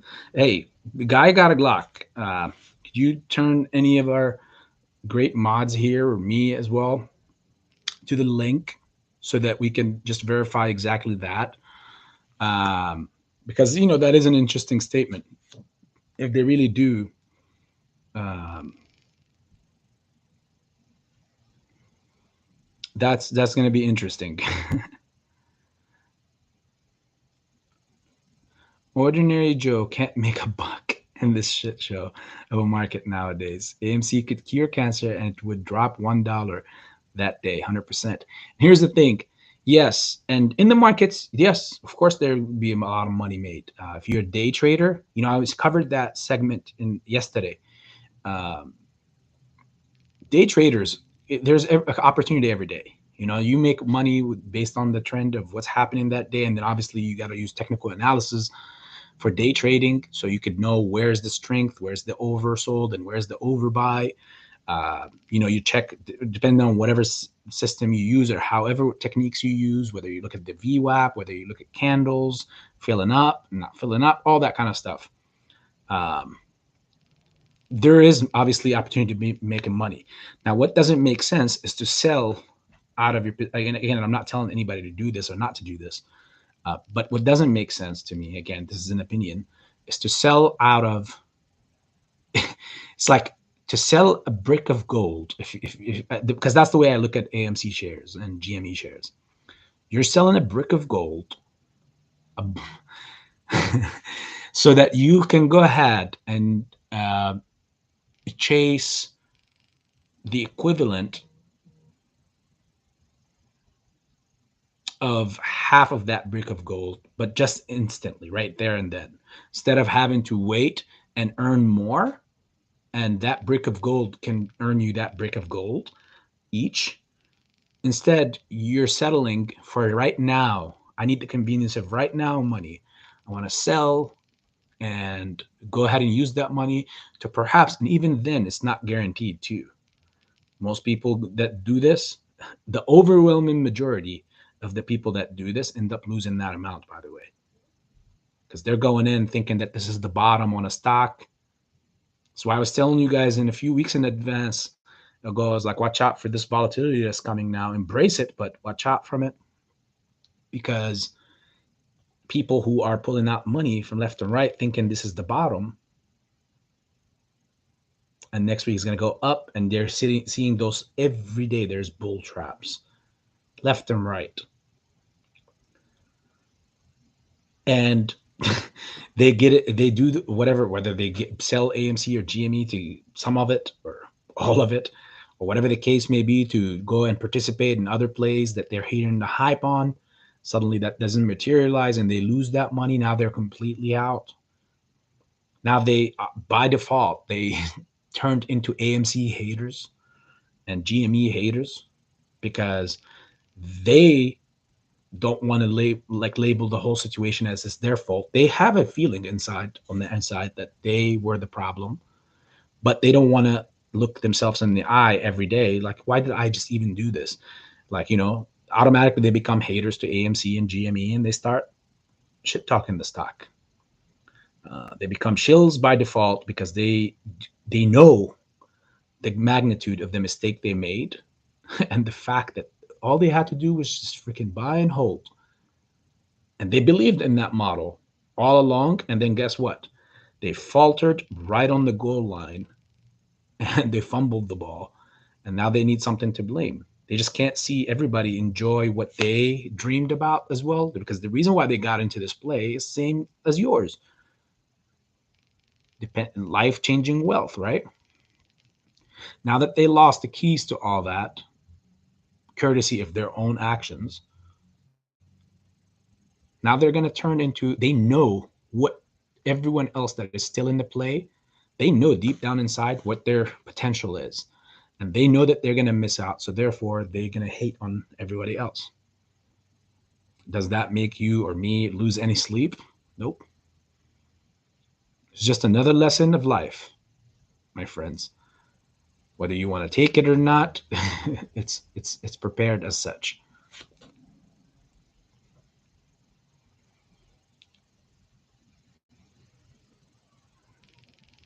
I want to hear Gary Gensler answer us to why we are still able to buy shares. They're going to give you a stupid answer. They've already been given it left and right, anyways. That, yeah, no, there is still flow. There is still shares. People are buying and selling the stock. Sorry, I almost dropped the coffee cup. It's empty, which would have been a good omen, as you guys all know. But unfortunately, in this case, it would have been bad if it was full because it dropped at the laptop. The stream would have been killed. The laptop would have been gone. Yeah, AB would have gotten coiled. The laptop, that is.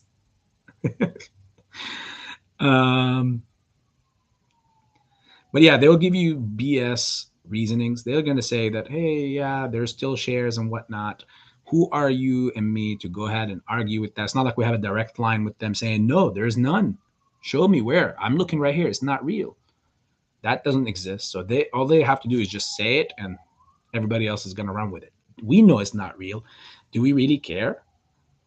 No. We know what we're destined for. And if they're going to take that from us, like I told you guys before, if they decide to give us the middle finger on this, it's not going to be the hedge funds. It's going to be our leaders, because the hedge funds are screwed. I mean, the only reason why they've been anyways postponed until now, a year and a half later, is because the guys above, and again, allegedly, I don't want to cause any names and cause myself legal trouble, but above has been orchestrating it to be like this and giving them lifelines through the feds to continue this gimmick that they're doing in order to cover all the situation when it unravels. I mean, they gave him enough time to come up with enough money. Who wants to be a smarty here? You know, who do you think when the feds start dropping their balance sheets, who's going to buy what they have when they have more than everyone else combined? And the people that they're selling to need them more than anything. I'll keep money. That way your dollar with inflation doesn't lose its value, because if you keep it sitting in the bank, obviously it loses value. So give it to me. Over a whole year and a half has been like this, literally. Like, give me the worthless collateral. I'll give you money by the next day, or whatever terms they have agreed upon, whether it's 4 days, 2 weeks, 1 month, whatever the case may be. The majority of them are overnight. Go ahead, pump and dump some stocks. Get yourself exposed to overseas opportunities. Make sure you don't get played in them. Go back to the chopping block, pump and dump stocks, which you've been seeing, and then come back, bring me back, take your worthless crap back to you, and you keep the profits that you made, and you give me my money back that I gave you, that I lent you with profits on a daily basis. And now you're seeing it over 2 trillion. Now, is that enough? Who knows? It might be it might, like, this might sound easy, but they might be even waiting for it to even double or more counterparties.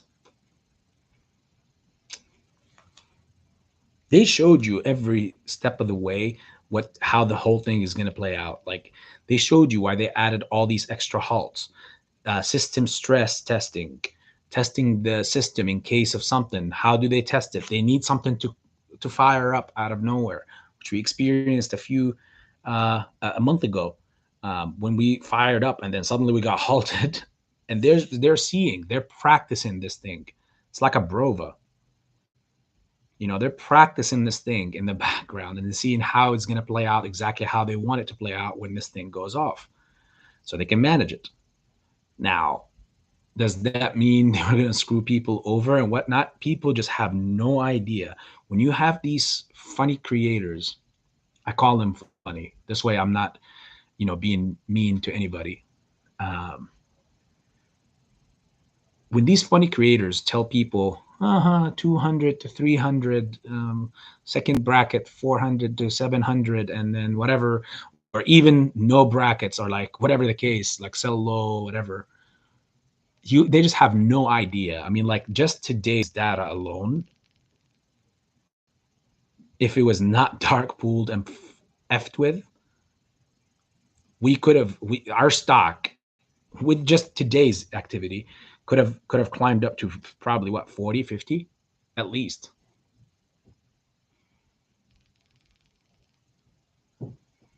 Imagine how much more suppression over a year and a half.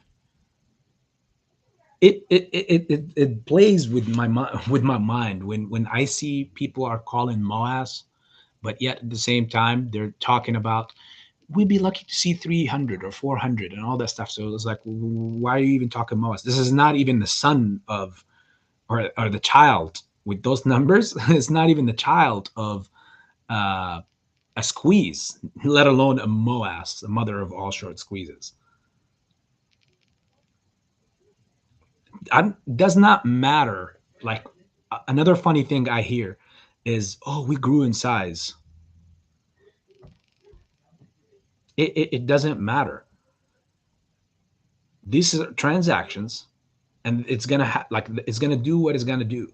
Again, you buy and you sell at whatever price and whatever place you want and whatever stock you want. But I'm just trying to make the image a little more clear for you to see, like,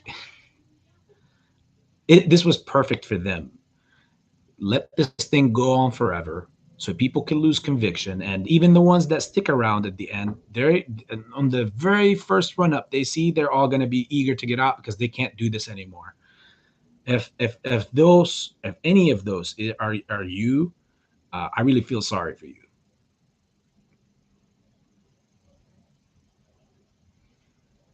Let's see. Can I smack it up, flip it, rub it down? Guy got a Glock. Tell dog, how are you, my friend? I love the idea of branching out and helping. Yeah, well, Leah, again, you're an amazing and beautiful individual. Um, if you think on it, if everybody really deeply think on it, if everybody looks inward first, fix out every immediate family or member that you have inwards, and when all that is taken care of, look out. Begin branching out. Look within your community first. Uh, I understand an individual that's in need of help is in need of help. It doesn't matter whether they're a cousin or whether they're an unknown person that you don't even know that's in some other even country or continent. But this is like, a movement. If everybody gets a hold of and practices and follows, um, it's a movement that can help the entire world rather than just an immediate patch or uh, an immediate band-aid on a wound. That eventually, if that wound is deep enough, that those band-aids are not going to do much. Like, you want the whole world to get better. This is the way you can tackle that situation. Every individual, look inwards, fix what's closest to you, and then branch out as it goes. After you finish your household, go to your immediate family. After your immediate family, everything is, hypothetically speaking, taken care of, and everybody is on that same path of being on, like, we all put our hands together in the fire pit. After that, go to your community. Look in your local community. If your whole entire town has adopted this way of thinking and way of living, then that's going to be an ideal town for the rest of the world to look up to. you know Everybody's taken care of. Everybody will flock to that town to live in that town, just to be around something like that, and then branch out to your city and even more and more. And again, a person who wants to help is always ready to help. A person who's trying to make noise and whatever, is their true motivation is not to help, is just other stuff, but they're using help as a way to get, or a ladder to climb up to get to really what their true intentions are. But really beautiful from you, Leah.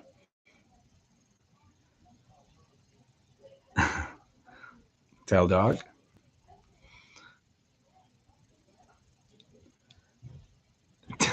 Guy got a Glock.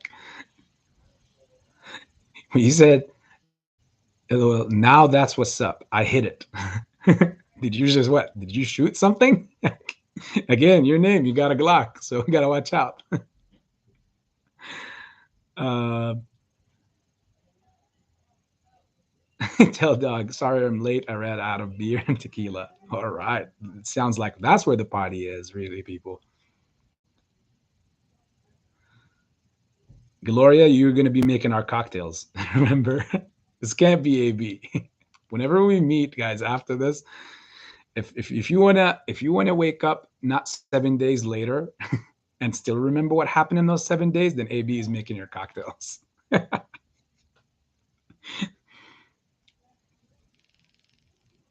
Smoking Parmesan cheese. It's dead now. I threw it away. Tell Dog, I like my coffee black. See, I knew we had a lot in common, Tell Dog. You're a true coffee drinker, my friend. You're officially coiled. Yeah, Tell Dog. You you suppressed Stacia yesterday, and she probably might get you. Sagato is in the house. Long time, my friend. How are you? AB, hello, brother. Long time. How are you doing? I'm doing great. You're a good dude, AB. I would like to think so, and hopefully I can only improve, brother. Hopefully. I'm going to really enjoy going back to Call of Duty after we're all done playing AMC. Oh my God, you better invite me because, well, I stopped playing Call of Duty after, what was it, Ghosts Edition or Advanced Warfare 3? Or Black Ops 3, sorry. I think one of those. Um, I know I played Ghosts, Black Ops 3. Yeah, so after I think Black Ops 3, it finished for me. Ever since the whole thing became like Fortnite now, where it's like just 100 people dropping in a lobby, I stopped. But who knows? Hey, it might be fun. Have a lot of sundial and just play. Make sure it's on a projector, so it's a big screen. Pimp out the basement, the man cave, and put up like neat lights and just like subwoofers and everything. Like have it like an actual thing, and bring in. Well, no, you can't bring in anybody from outside. Like all the kids. I was gonna say bring in the kids and from the community, and have them enjoy the scenery and play, give back, see them laugh. But the problem is, if there's alcohol and sundial, then bring in the kids to screw them up for the future. We can't do that. Coiled again. Oh, I drink quadruple espresso with steamed milk, and I resent that remark, AB. I knew it was gonna come down. uh, I heard that people who put just a drop of milk or cream in it is just so that it can break the I guess, I don't know, the acidity or the color or the black color in the coffee that could basically stain the teeth. I don't know to what extent that's true or not. Um, but yeah, again, if you're a true coffee drinker, you're drinking coffee. Have you ever seen anybody drink Coke and adds milk to it?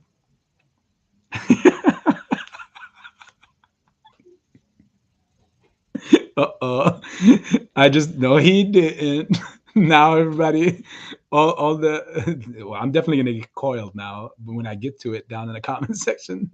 And I know a lot of people are gonna come to the defense, but I haven't never seen anybody drink Sprite with milk or Coke with milk. Same thing with coffee and milk. It makes no.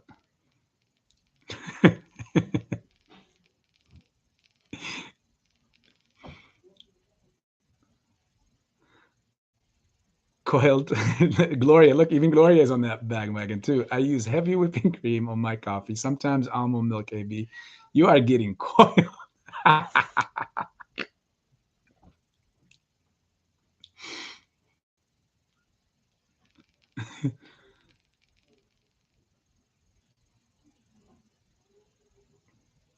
Grr. Tell Doc, you too.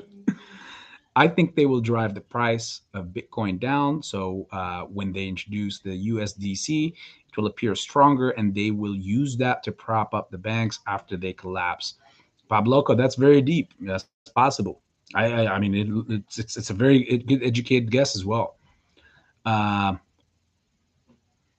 aha, looks like Pabloco is sharing the link. Thank you, Pabloco. So it is true. I got a Glock. Nice, nice, nice find. Oh, but you said that. I think that's what he's referring to. Look, even Tater Tot saying, Pablo, you're the man. Yep, he is indeed.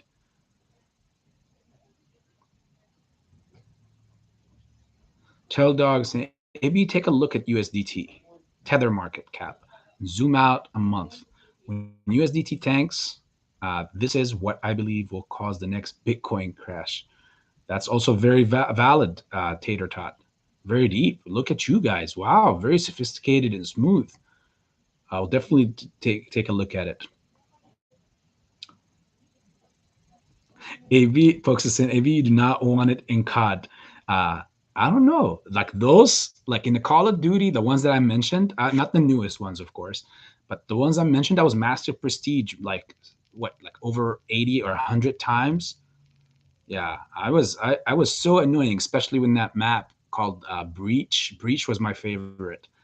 Um, and I used to be. I'm very good. Annoying with the sticky bombs, so I would throw it as I'm jumping. And, in Black Ops 3, it was like a little too much. Like the jumping was almost like flying because you have the thrusters and whatnot. So yeah, and then I would have a Reaper as my specialty. Oh my God, I would enter that middle of that of Breach in that little house in the middle that's just like that has two doors, one from this side and the other side.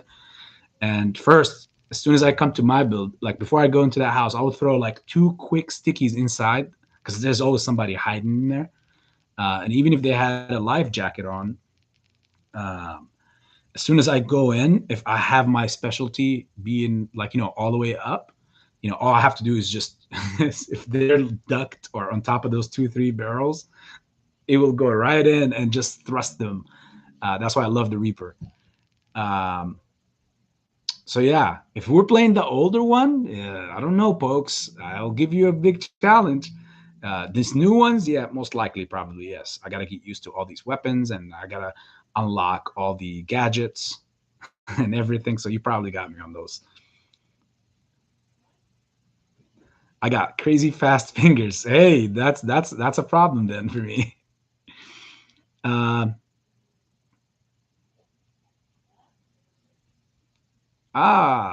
there's my friend Pam the Trader. How are you, my friend? Welcome in here.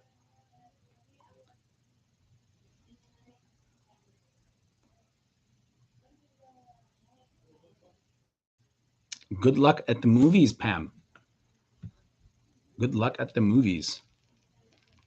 I know tell us what you think, obviously, as always, and we'll see how it goes. We're all definitely gonna watch. I personally am gonna go watch Top Gun as soon as I get a chance, for sure.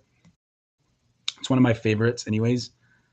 It's also the movie of all movies that put Tom Cruise on the map. You know, that's a classic. Okay, what is trending right now?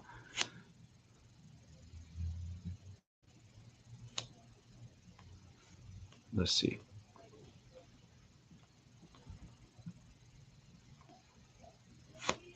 What do we have? As far I feel like I covered everything, but then I might have forgot some stuff. Mrs. Tahiti, how are you doing? I was just talking about you a little bit ago, in a good way, obviously. Um, Another thing also to keep in mind is that we've been at 100% utilization, even though you're hearing all these millions and millions of shares are constantly getting bought every day. But we've been at over 100% utilization for how long now? Have we broken the streak? I think it's been over a month, but have we even broken that streak? Like, where, because I know it's back at it again. So I don't think we even broken that streak. Um, we have my ears were ringing. So you knew who I was talking about. You came straight in here. Um, we have as in like the percentages that we can look at here. Um, the short interest estimated, again, this is, take this with a grain of salt. This is from Ortex. Um, from 7 days ago, it was 21.58. The current one is 22.33, obviously higher. Free float on loan, um, current is 31.70. 7 days ago, it was 29.93. Again, arguably higher, much higher. And shares, obviously, on loan here is 163.41 million. 7 days ago, it was 154 million.26. Um, like, I don't even know what to say to that. Um, it's guys. I mean, we covered this earlier, and it's just is who needs more conviction than this? Um,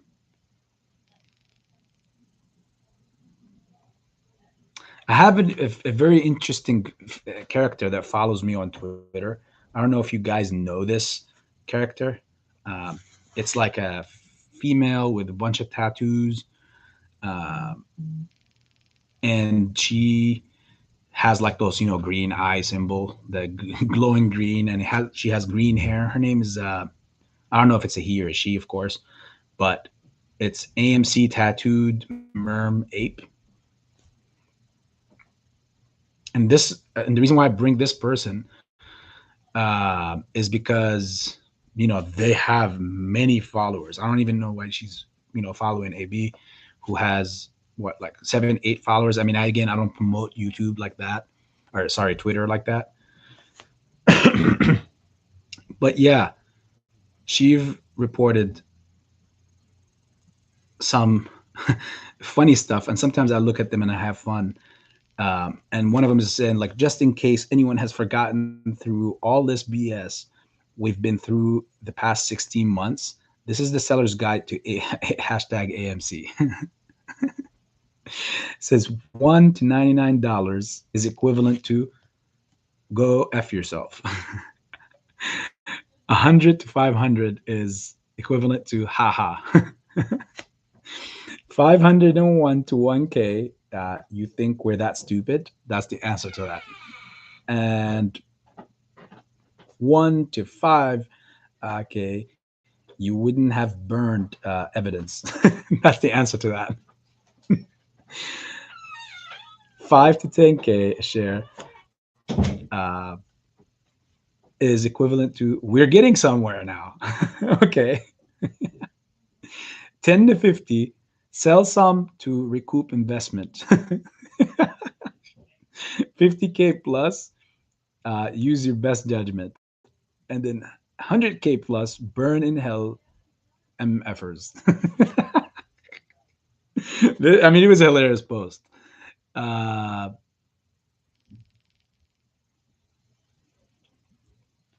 let's see. Some people might know this person.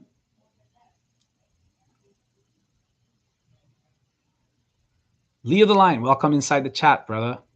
There was a lot that we've talked about, just a lot of crazy percentages. Um, Pokes is saying, so if the housing market crashes and we receive tendies, the apes are going to have the best possible time to house shop, possible rentals near family homes, which is very interesting. Yes, indeed, you will definitely have that. Another thing is when you're in that world. Okay, so when it's a seller's market, obviously, like what we've been in, and we're the last few steps of that in the real estate world, you want, when it falls, we're going to have access, of course, to a lot of great opportunities. But you also, since everything is going to be dirt cheap, you want to make sure, since you don't have unlimited supply or amount of money, to get like the best that you can, whether it's location, via location. Remember, target places that surround university campuses.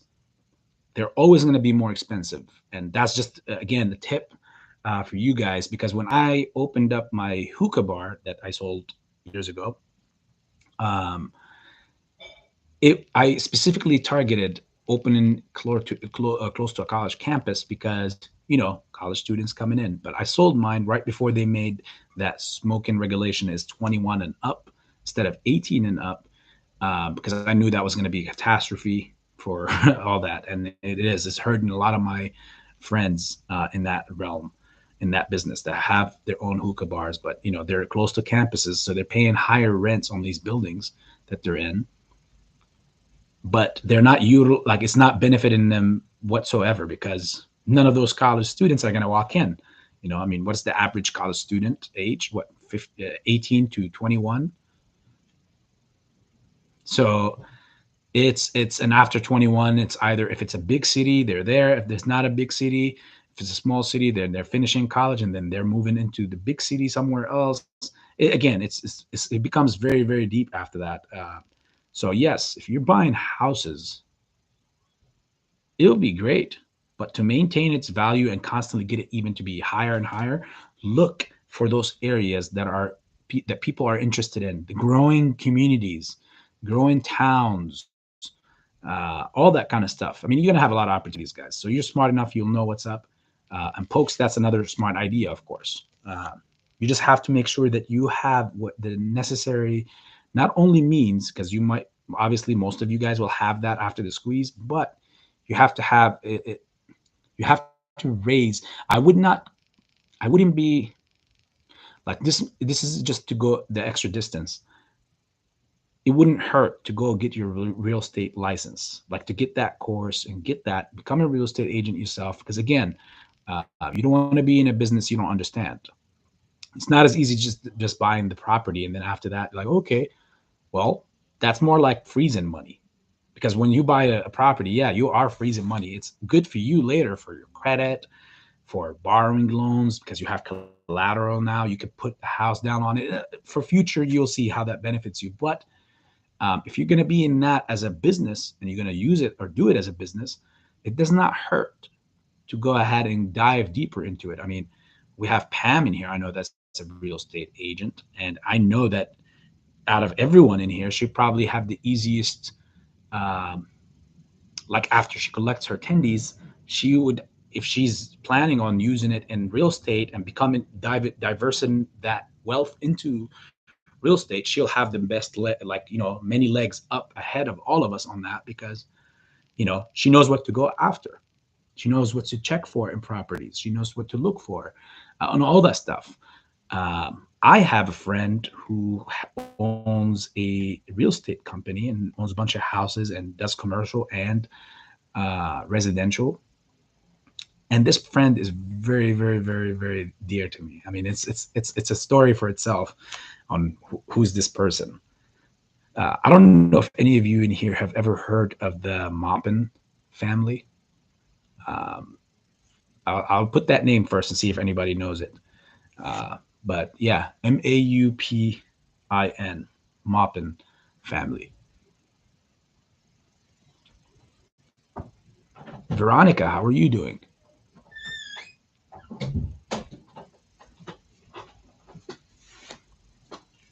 Buy homes. Um, where the rich folks live. Location, location, location. Aaron Frill, thank you for the for obviously verifying more the idea of the location. Um, yes, Tell Dog is saying she will definitely lead the way for us.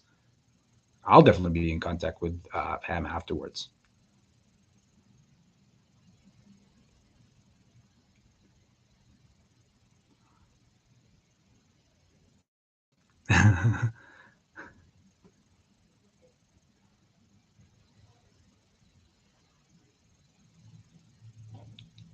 Pam won't be sleeping with all the business post the MOAS. Yeah, I believe it.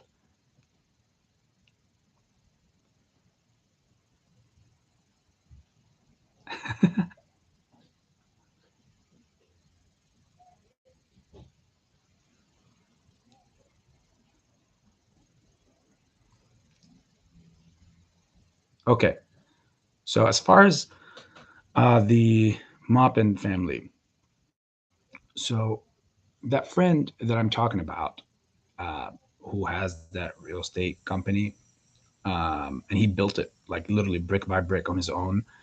Um, he was an ex-marine, And for lack of better also terms, it's his brother that is the very famous individual that many obviously families and people in throughout the country know.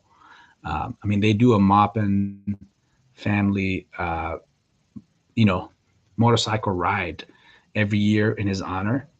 Uh, his name was Matt Maupin, and Matt was Maupin, a fallen hero that was unfortunately, um, you know, that was unfortunately beheaded on live TV back in the war in Iraq. Um, and he was the first sergeant, and it was just big, right? So when I opened up my hookah bar years ago, I was getting these two friends that came in on a literally daily base. They would get a hookah, they would get coffee, and they'll be doing work on laptop, and they seemed okay. One of them was always quiet. Whenever I came around, he was always quiet, you know, and he was not as talkative. The other one was an Irish fuck. I call him that. Sorry for the F word, guys, but he's crazy. Timmy, you're not listening. I know that because, again, I've never advertised me doing this channel to any of my friends or family members. Believe it or not, you guys all know about my YouTube adventure, and you guys are here to witness it. No one that's near me knows anything about it. I just didn't want to come out and have a lot of people that's going to support you because they already know you, whether they believe in what you say or not. Um, I didn't want to go ahead and obviously advertise it and get all my Facebook friends and whatnot to jump in here and start saying, even if I know what I'm talking about, they'll just say AB, AB, AB. No, I don't want obviously any of that.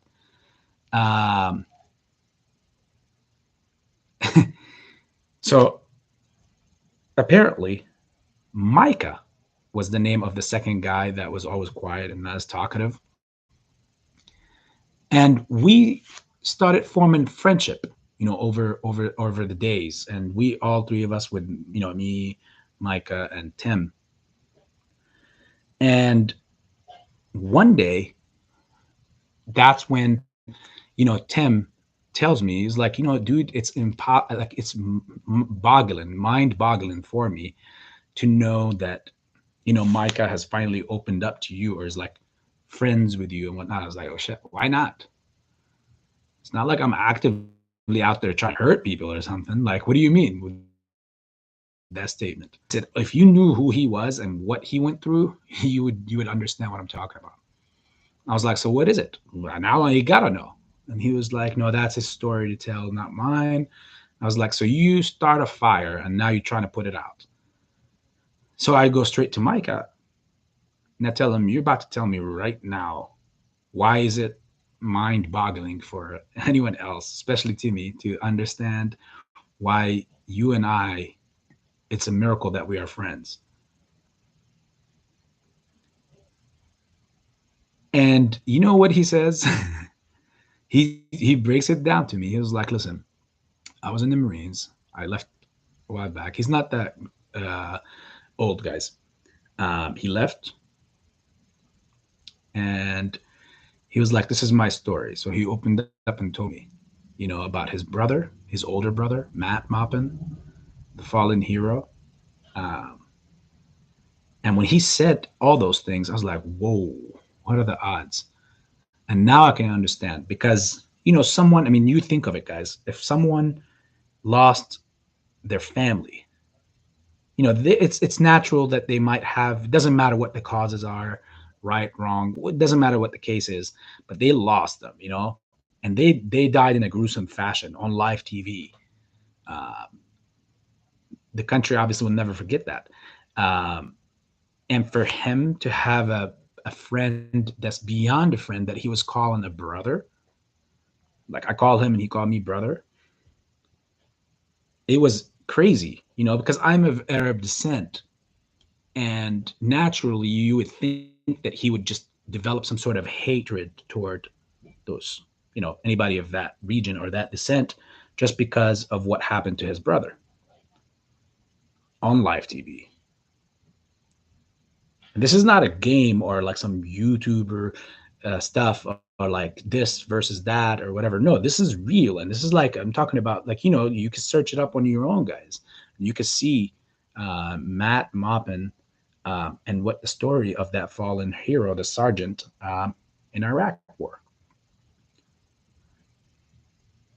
So I mean, look at the odds. I have a brother from another mother that I literally count on. At any given time, I can call him and he'll be there for me, and vice versa as well. Who his own blood brother, you know, lost his life in a very gruesome fashion on live TV years ago in that war, by on the hands of people that obviously has nothing to do with me or any, like, what one person doesn't reflect on their whole society or community because of that one person. Each to each their own, and they only speak for their own. Um, but for him to see past that and have the heart and the brain and the capacity to move past that and to look over that is still beautiful itself. So yeah, that was a crazy story, isn't it? Right? Let's see.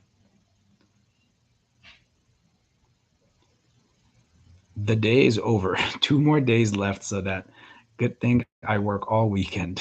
Oh wow. Okay, Mrs. Tahiti. See, everybody's got to work. That, wow, look at that. So yes, so today, with the movement on the stock market, ladies and gentlemen, our stocks should have been somewhere on Pluto or something. But obviously, it all it got dark pooled. So don't let that fool you. This week is still a very special week. Um, we will see. Um, Miss State is saying, "Come on, Moaz." Veronica, I know. Well, come on, Moaz, for all of us. Um, I don't see any more questions. I feel like I reported everything. You guys see what's happening. There isn't obviously much new other than the terrible, crazy stuff. I mean, if you needed the reason to be hyped or pumped, I gave you so many today. Whether it's via the numbers, the shorting, the whatever it is, dark pool numbers, the falling. Crypto is beginning its drop right now. I mean, slow, but it obviously all of them are trending into the red right now, which means at any given moment at night you could see a leg down. AMC is still holding after hours, same 1.5%. All the other meme stocks, nothing too crazy, same thing. We have roughly about 3 more days just to see what's going to happen with the whole bbig thing. And again, there is that talk, so don't get confused, guys. Don't tie up the 27th as the last day, as in be all and one for all and be all for especially bbig. There is talks and ramblings where they added for, like, I think it was until June 2nd or 3rd or 4th, until the distribution is settled with your accounts. So once you get free cryptides, where by then, once you see them in your account, then we can start looking at seeing, hey, is BBIG squeezing? Are they covering their shorts? Did they do this or did they do not? But don't have any idea on, like, don't let that, if you are a person in BBIG, again, I'm not advising anyone to go in something or to get out of something. That's not for me. I'm just adding more backstory. Uh, if you are in BBIG and you're wondering, as in, like, when are they going to cover? Like, if it doesn't happen on the 27th, don't let that be the date for it all to be squashed. You have still until all the cryptides are distributed in your account. That's when you start asking those questions. What's going on with BBIG? But until then, it's business as usual. Nothing is changing. I mean, we're 3 days away from the 27th. Could it be um, a possible out of nowhere boom, you know? and you see a sudden rise and like a rip? It's possible. Everything is red. Remember what I've been telling you for weeks, guys. The redder it goes for them on the other stocks. Like, remember, let's go back in time when Amazon was doing great and it was at its all-time highs, um, in the 3,400 range, 3,500 range, or, Tesla was in 11, 12, $1,300. Everything was normal. The S&P 500 was, scorching hot. NASDAQ on fire.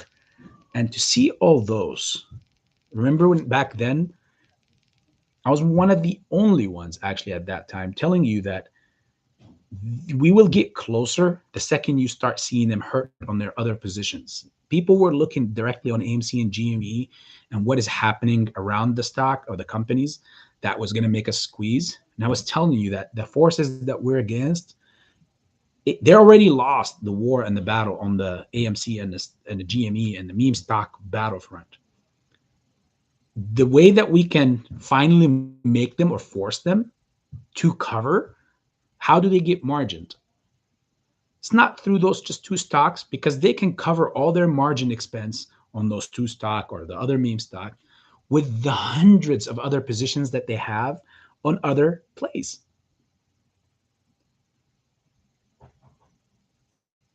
I see, Brenda, Queen of Swords. Welcome to the chat, my friend. Had to put some clothes in the dryer. Welcome here, Brenda. I see you around in other chats and pantheons, sometimes in Boss Blunts, and CSIs sometimes as well, whenever I get access.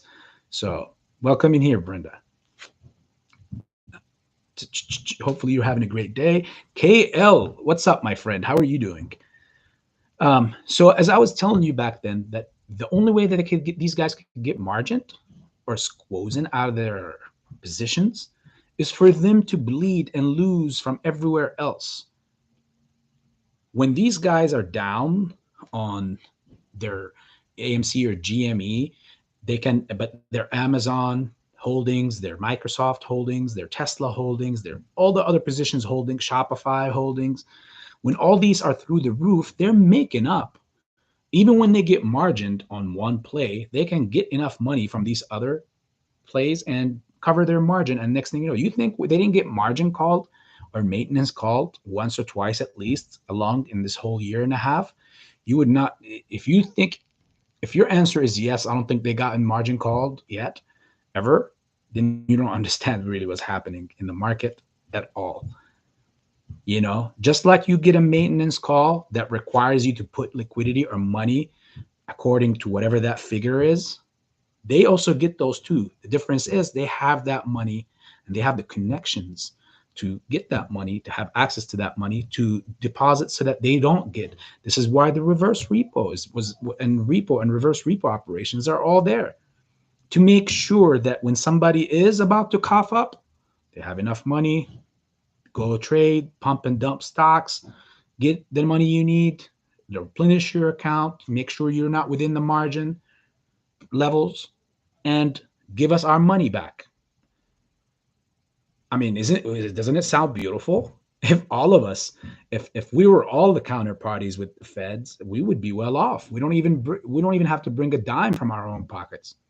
We can just go to the Fed and say, hey, I want $1 billion or I want $1 million. And you take that million and I'll bring it back to you tomorrow.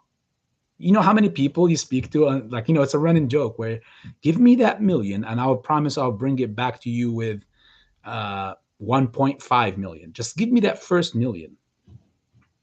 People say that a lot. It's a running joke. But that's a reality in the weirdly in the feds and in that world, in that realm. They have access to that. We don't have access to that. That's why what we're trying to do, squeezing these guys out of their positions, they're trying to do the same thing to us. I know a few months back, there was many people that were posting that they received maintenance calls on their accounts because they had margin accounts. Because obviously, if you're playing options, you have to have a margin account. You can't have a cash account.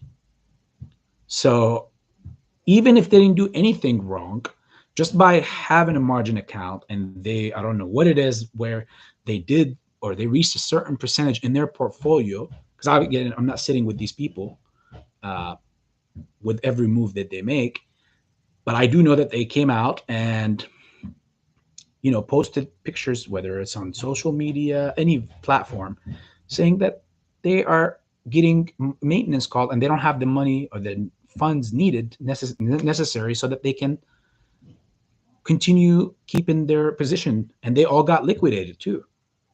So the other side, our adversary, is doing the same thing we're trying to do to them. They're trying to do the same thing to us. They're trying to also squeeze you out of your position. And then their puts, I mean, ultimately, if they squeeze everybody out of their position, hypothetically speaking, then their shorts will not will print like never seen before. What's the likability of that happening? I could use a quote from today: 7-1, 7-1. So 7 times that there was an AMC purchase, there was one seller for each 7.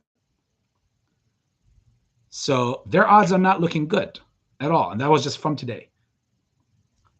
Their odds are not looking good at all. You don't need any more conviction. If you still need conviction at this point in our play, in this movement, then it's either you got in the play last week off the hype, or you've been asleep. You've taken a position a year ago and you just been asleep in a cave or something or away, and you just woke up today. So again, both are.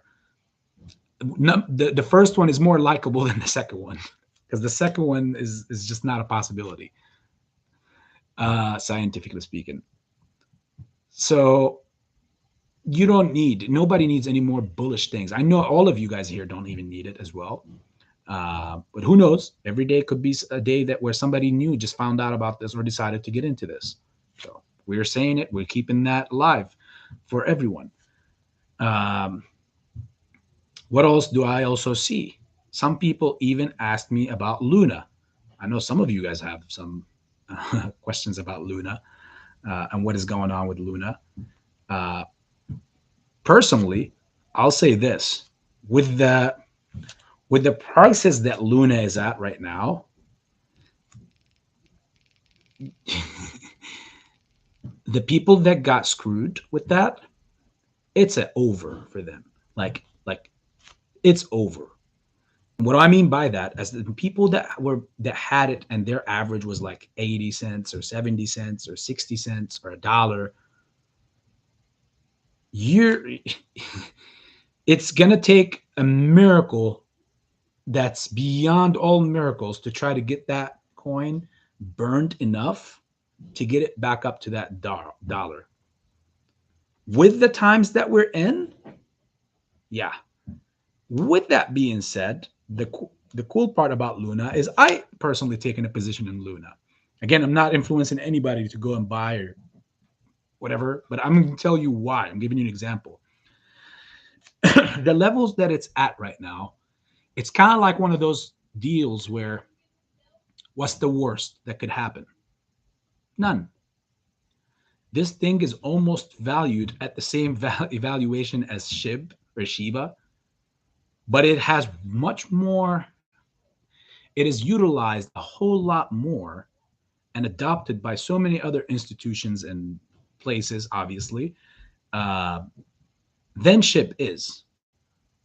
So I'm more comfortable going into that. And plus, with the price that it's at, I mean, a couple $100 that don't change a person's life.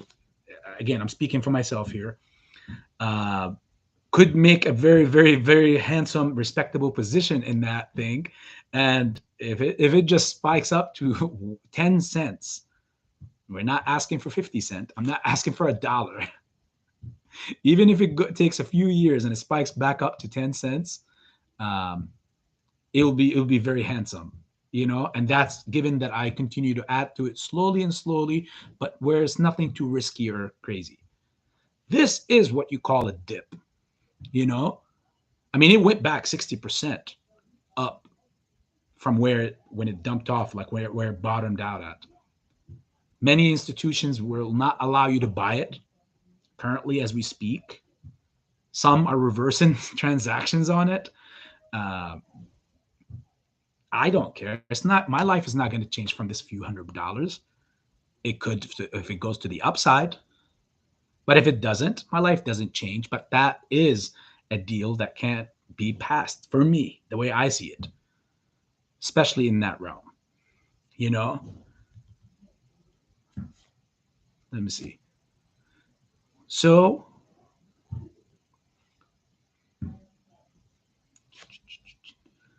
we have been on here for a solid 3 hours, guys.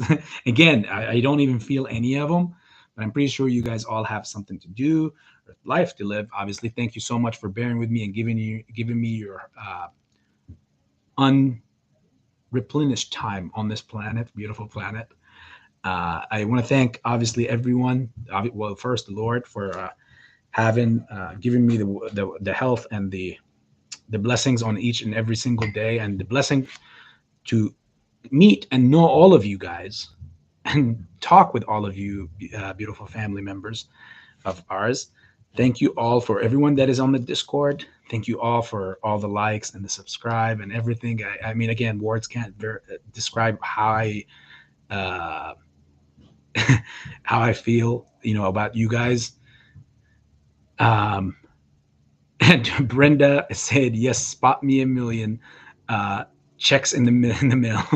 Yeah, you right. That's what I'm thinking. It's like you give me from the Fed, like give me a few $1 million, and tomorrow I'll give it back to you plus an interest. Just give me back just give me the privilege that you give to these major liquidity market makers or central banks, because we need them in the market, and they are the ones to be trusted with the liquidity, with the money. The same thieves that are driving down the world economy are the ones to be trusted with money. It's kind of like approaching a thief and say, "Swear you didn't do it," and they were like, "I thought you'd never ask." So again, guys, uh, I do options on cash account, but I don't on Webull. Hmm. Brenda, which platform do you use for that?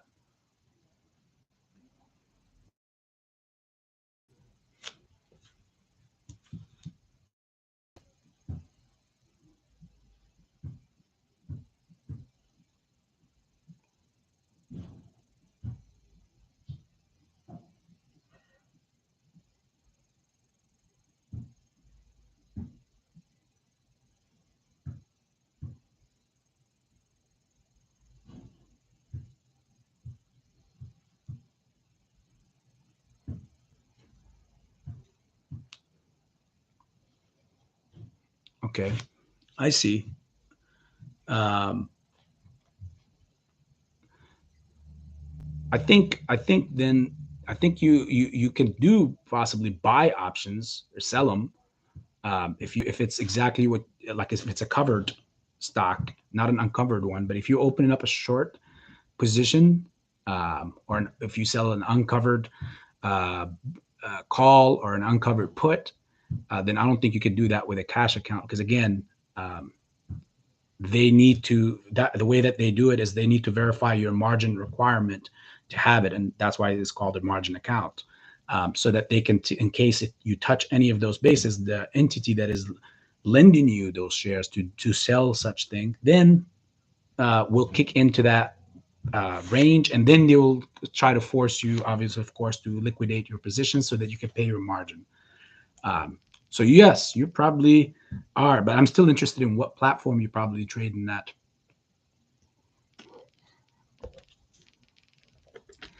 And like I said, again, with that being said, guys, appreciate all of you for all your time.